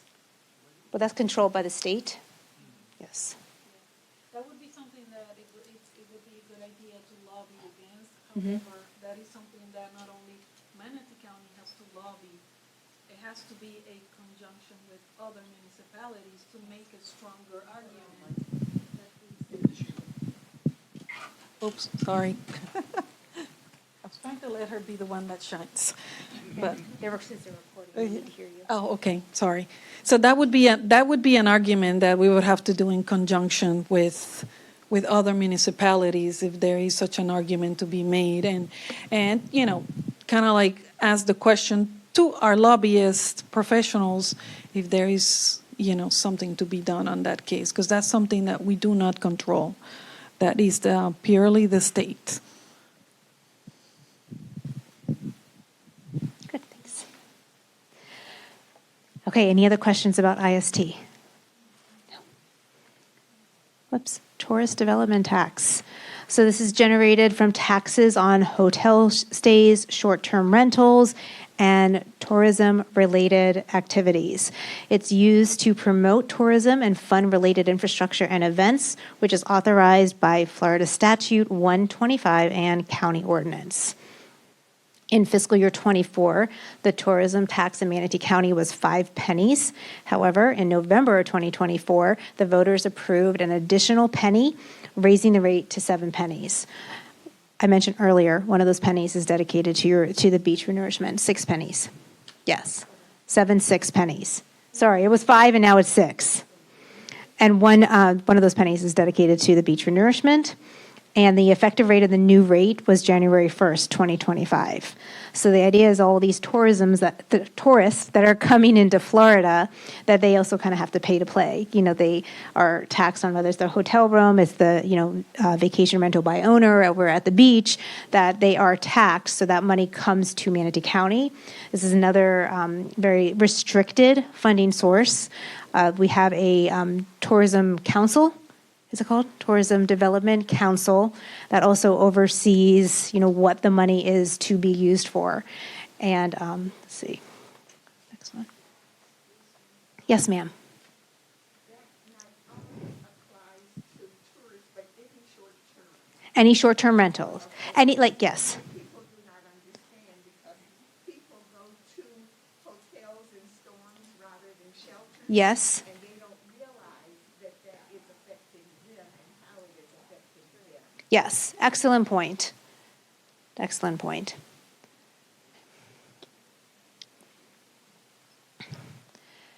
Now, if you look at this graph and see just again the increase, I also want to mention that we couldn't levy that additional penny until we reached the $30 million mark. We had to have collected $30 million, which we did in fiscal year 24. We actually collected $31 million, and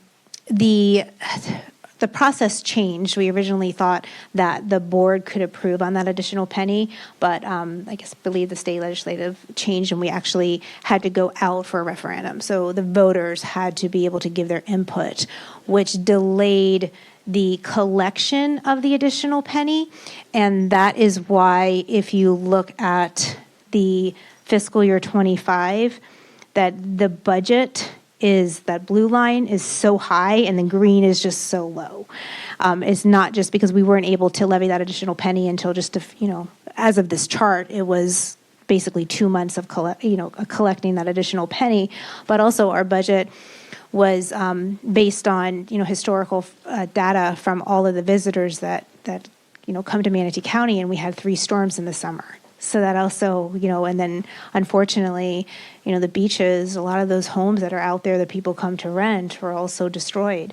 And so that means, we're not getting that additional money. So this was definitely a funding source that suffered due to the hurricanes, which is why, we're still projecting a good amount, a good increase of maybe 9% from last fiscal year due to the additional penny and the opening of the new hotel, the new Marriott Hotel in Palmetto, as additional source of revenue. Good question, yes. Okay, 6 months in a day. Good.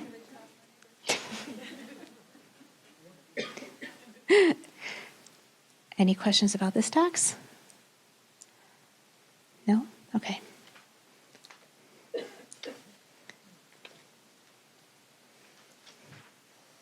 Half-cent sales tax. This is sales tax revenues that are received through the local government half-cent tax program authorized back in 1982. It is administered by the Florida Department of Revenue, and Florida State Statute 218.64 is what oversees and drives this revenue. So 6 cents is driven by the state, and then you have that local discretionary sales tax of 0.5 cents, or I should say, sorry, the 6 cents is driven by the state. Then local discretionary sales tax is split between half cents and half cent. The half cent we just talked about, which is the countywide IST, and then another half cent goes to the school board for their IST.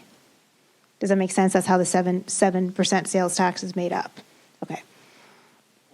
Yes. Yes, sir. Which department approves projects from the half-cent sales tax? Which department approves it?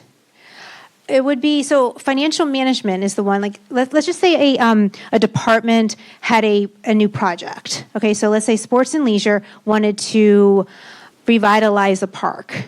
So they would have to bring that project to financial management in order to evaluate what funding, 2 things. A, do we have the funding? And B, what is an appropriate funding source for that project? And in terms of the infrastructure sales tax, we have a whole CIP team under Sheila who, scrutinizes the use of it as an appropriate use of funds. Do we have the available cash? Do we have the capacity to take on this project? Then that project needs to go to the Board of County Commissioners to approve. It's also presented to the IST committee as well. For the oversight. But at the end of the day, it's not a department that approves a project. It has to be supported by Sheila, supported by administration, and ultimately approved by our Board of County Commissioners. Okay, maybe I should ask, Okay. How can a community request Okay. a project? Just to start, just to get the ball rolling. I would say it depends on what type of project. If it's related to roads, then that would be, public works. If it's related to parks, that would be sports and leisure. But I would reach out to that department. You can always call 311 as well, and they can kind of route your call to the right person, and then talk to that department and put in your recommendation. Okay, you're welcome.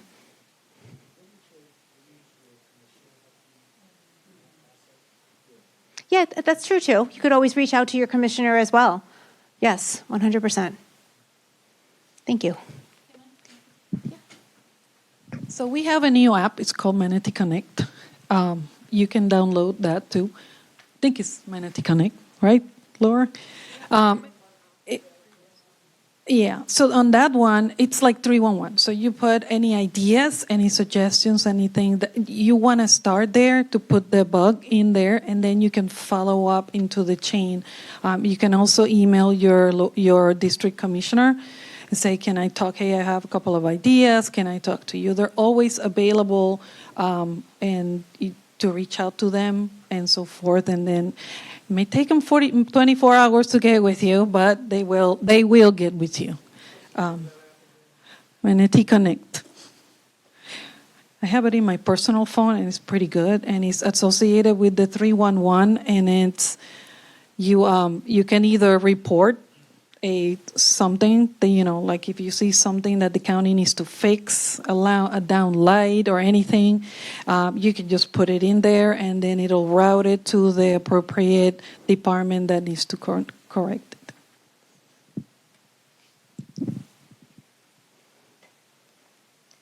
Any questions? Okay. And I just wanted to Yeah. clarification. It's Manatee 311, I believe. Yes. Yes, Manatee 311.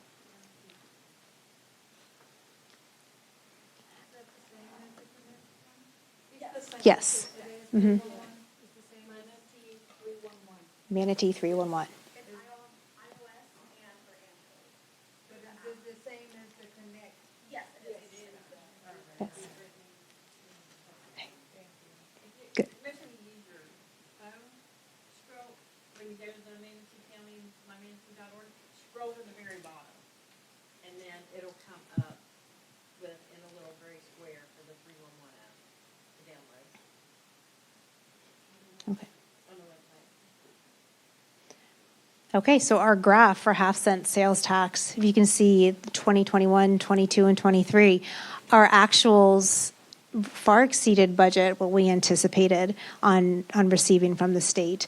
And just also keep in mind, this is very dependent on the state. We really don't have control of what we're going to get. We get what we get. But the growth around 2020 in the state of Florida, all of these revenue sources, from what 2020 through about 2023, 2024, our growth just exceeded what anyone thought. And with growth, not only did our property taxes increase, but our IST increased because more people here, more people spending money. The other 6%, the portion that we get from the state, that increased. Tourism tax increased. So everything increased. And because we just had this boom of people coming to Florida, whether to move or to be a tourist. However, we're definitely seeing now kind of more of a leveling off. We're not seeing that same growth that we used to, which at the end of the day is going to affect our revenues because we're not going to be receiving as much of an increase as we thought, as we are used to, we should say. Because at first, I think in 2020 or 2021, we were all like, oh, this is great. And then yes. And then the next year, oh, really great, and then we're gonna anticipate this. But now that's definitely the leveling off. And I would also like to mention that, Sheila has been also saying that for years, that this is just, the amount of growth is just unsustainable. So she always built that buffer into our budget. We're always, and especially Sheila, just always being conservative because it's responsible. But again, in 2025, as of February 28th, we did not, we only collected about 24%, and we're not anticipating collecting the full 44, almost $0.7 million, but still about 96% of our budget. I also want to point out the reason it says 229 on there, because last year when we presented this, there was a February 29th, okay? Yes, ma'am. Okay, I hope this is an easy question. Okay. So let's say that you've got this adopted budget of Mhm. 44.7 million, and then you've got your actual states, and you say you're going to collect 96%. Let's say you collect 110%, without worrying about what that number is. So you collect over what's adopted. Do those funds stay in the operating fund, or do they get transferred to reserve? They'll be- It is very easy. It is very easy. So if you get anything above your budget, everything will go to reserves, right? So this is one of those taxes that goes into that Chief Operation Office fund, the general fund. And so we, like I said, Danielle said, we budget very conservative, not trying to say I'm going to get over to what, because if we have a balanced budget, like Danielle said, if I overshoot the estimate, then that means that I overestimated expense as well. So I do not want to do that. Never will I do that. I rather shoot less than more, especially on revenues. It's better to come to the board to say we got more money than to say we have a deficit. Yes, ma'am. Another preset in this particular, asset, like, that over 30 million, The, or 38, well, whatever the, amount was, then you could put it back out to the public and ask if they want to, there's no other preset, that was only the 30, was the only preset? the 30 million, you mean? That was a tourism tax that we were able to, once we hit.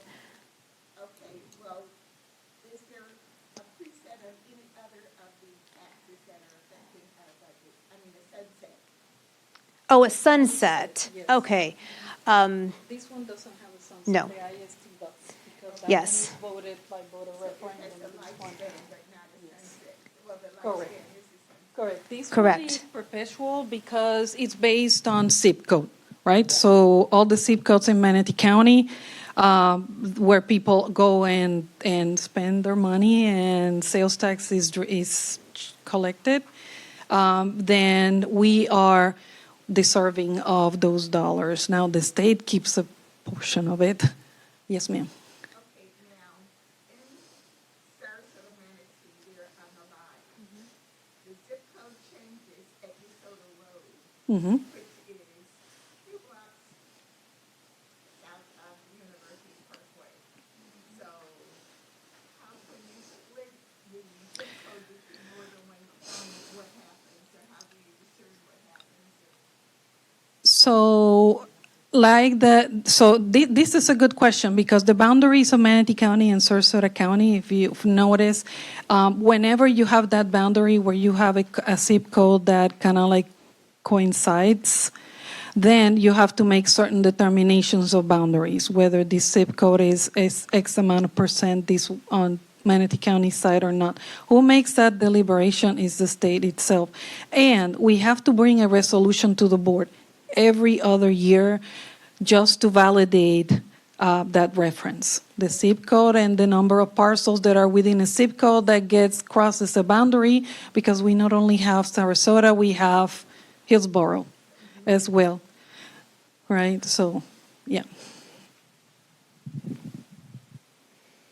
About your question about over collecting, that's exactly what happened in fiscal years, 21, 22, 23.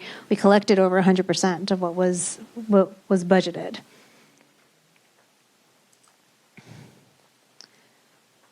Okay, state revenue sharing. Any other questions? So this is the result of a Florida Revenue Sharing Act of 1972. The state revenue sharing refers to the funds that the state government distributes to eligible counties based on population, county sales tax collection, and other relevant factors as outlined in Florida State Statute 218.245.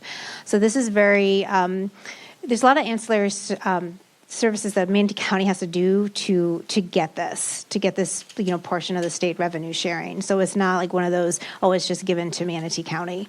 There is a lot of things that we have to do, and we have to prove reporting that has to be done as well to get a portion of this. It supports general government services and local projects. Eligibility is based on compliance with procedures established regarding ad valorem taxation, millage calculation and presentation, finance and audit, compliance with other state mandates. 2.9% of the state's net cigarette tax and a portion of state sales taxes go to counties to fund the revenue sharing. And we're definitely anticipating changes to legislation to have an impact on this revenue sharing. And this, just like the last one we just spoke about, this is dependent on the state. So we get what we get. Due to that increase of population that came down to Florida during 2021 through around, even now still today, we collected over what we budgeted. In fiscal year 21, we collected 122% over what was budgeted, and that kind of increased in fiscal year 22, 23, and even 24. This year, however, we are anticipating a little bit of that decrease because, again, we're seeing a bit of a decrease in population to the state of Florida. And again, it's dependent on the money that the state of Florida is bringing in. And we are anticipating about $15.6 million, which is about 76% of the budget, and a decrease of about 4%.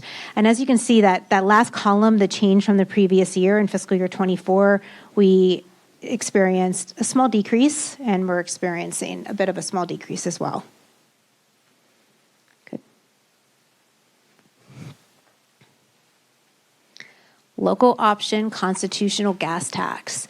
These revenues result from a 13 cents tax per gallon of gasoline sold in Manatee County, as authorized by the state legislator. The county and municipalities within the county share the revenue based on proportions of historical transportation expenditures. This revenue is very much restricted. We talked about this, the special revenue fund for gas taxes. It can only be used primarily for transportation infrastructure, including road resurfacing, bridge maintenance, and public transit. The question earlier about transit, how transit is funded, this is another funding source for transit. And Manatee County is kind of utilizing efforts on maintaining infrastructure and transit instead of using this revenue for CIP.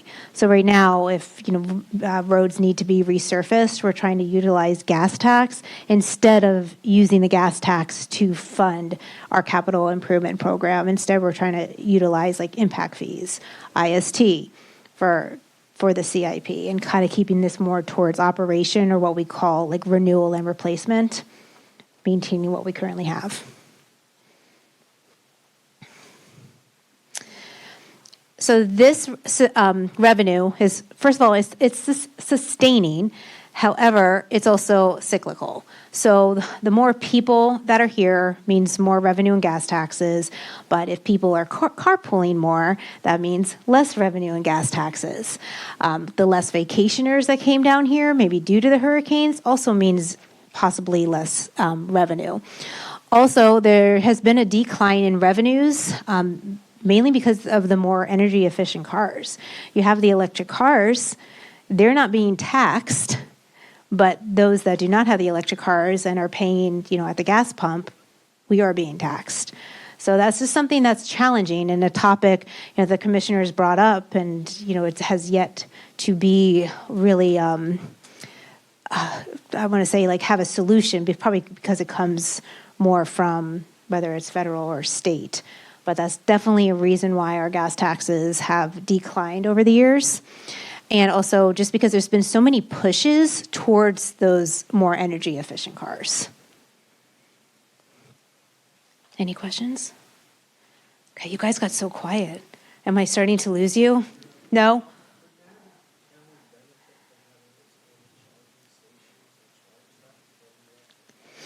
We actually have new EV stations in Lakewood Ranch Library.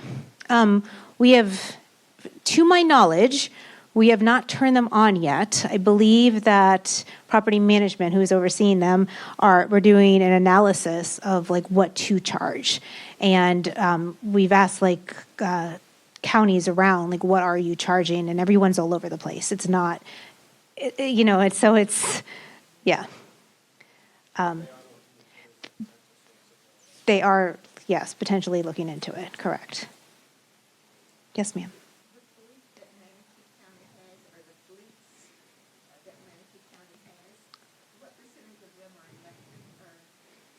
Oh, good question. Do you know the percentage of electric cars, Manatee County cars that we have?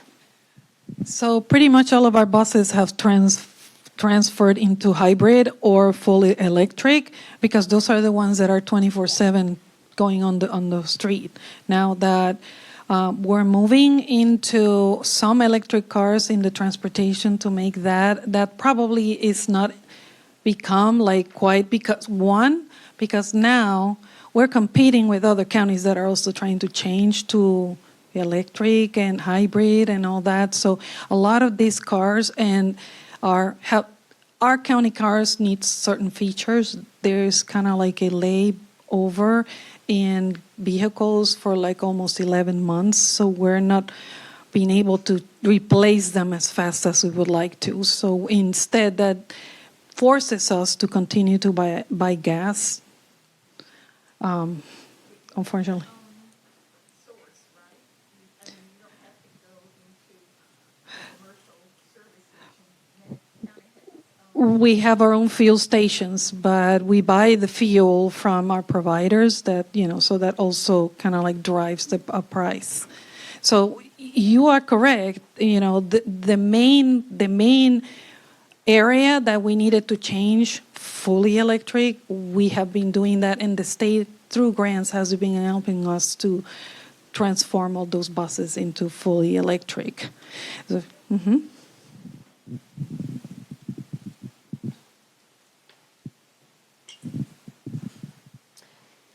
So our graph here, year after year, we've been pretty consistent with budget, collecting what we anticipated.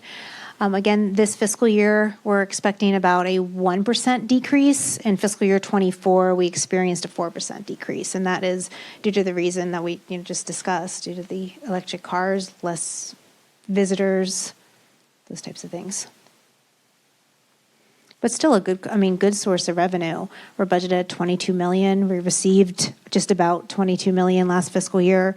So again, that money is very restricted, can only go towards the use of maintaining like our roads, public transit, those types of things. Questions? Impact fees. Okay.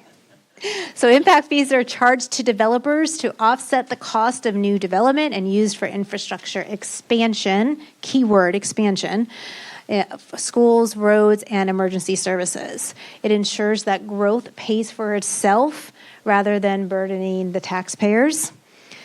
We have certain categories, just kind of like similar to IST, the categories for impact fees. You have parks, law enforcement, public safety, libraries, and transportation. And then transportation is further broken down into districts or zones. You have northwest, southwest, northeast, and southeast. Sorry, southwest. Again, this has been just a huge source of revenue to help support our CIP. We have far exceeded, if you look at that fiscal year 20, we 202% over budget, 21, 230% over budget. I mean, it just exceeds our expectations every year. But again, we want to be conservative with our revenue projections so that we're not overcommitting with all of our projects and saying we're going to do all this, and then we have to come back and say, okay, we have to make cuts. Where are you going to make those cuts? So in fiscal year 25, we are anticipating almost an 11% increase from the previous year of about $75.2 million.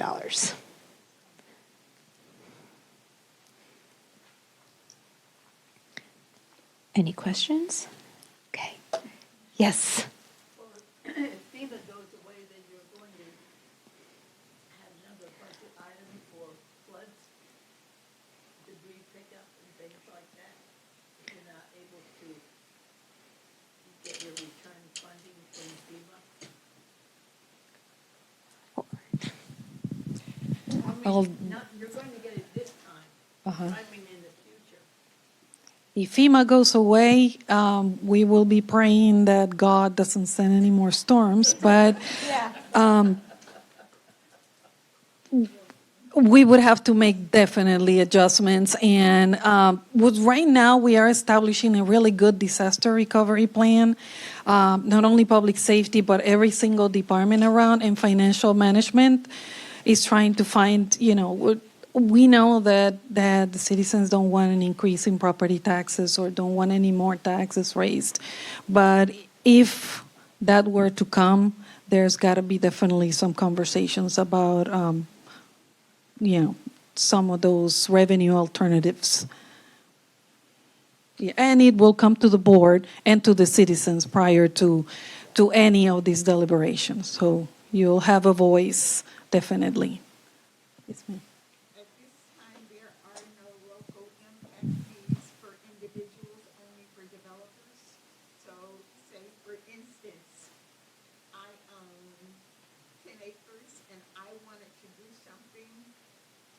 individually with that? I'm not a developer. What's the criteria for a developer? X number of homes, or what's the minimum number for X?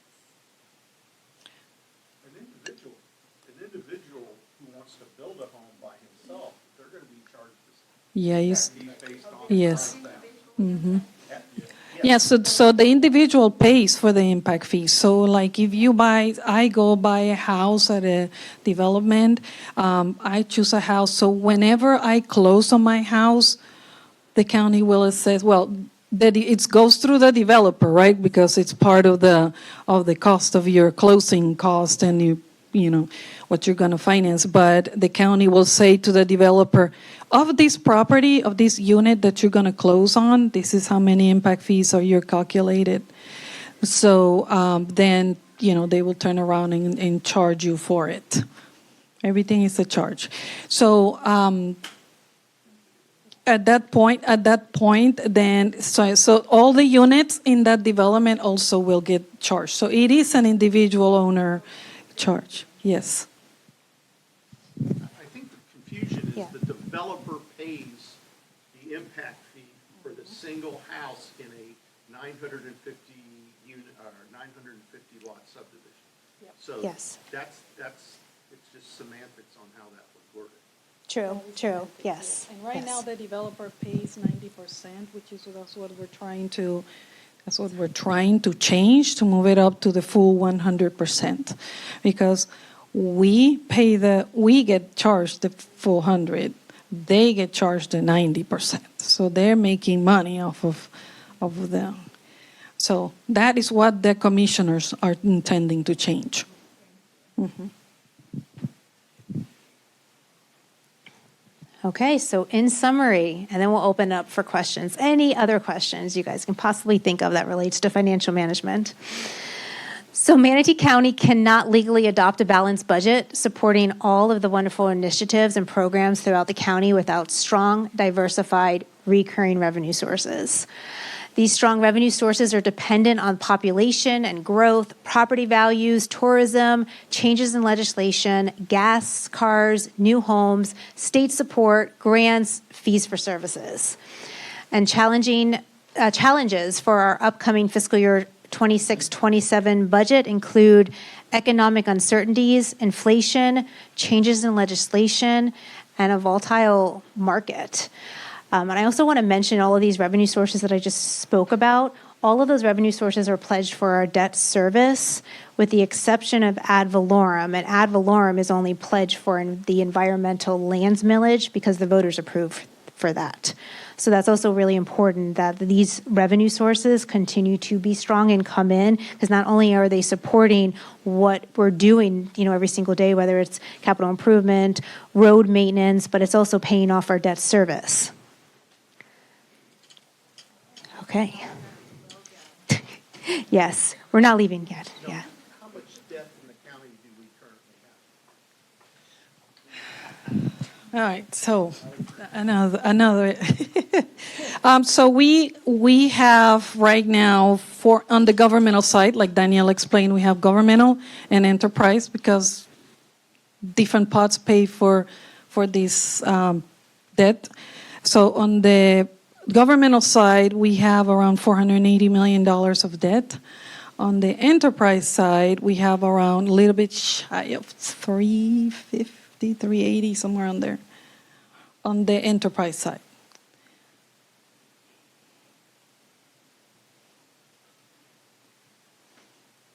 Yeah.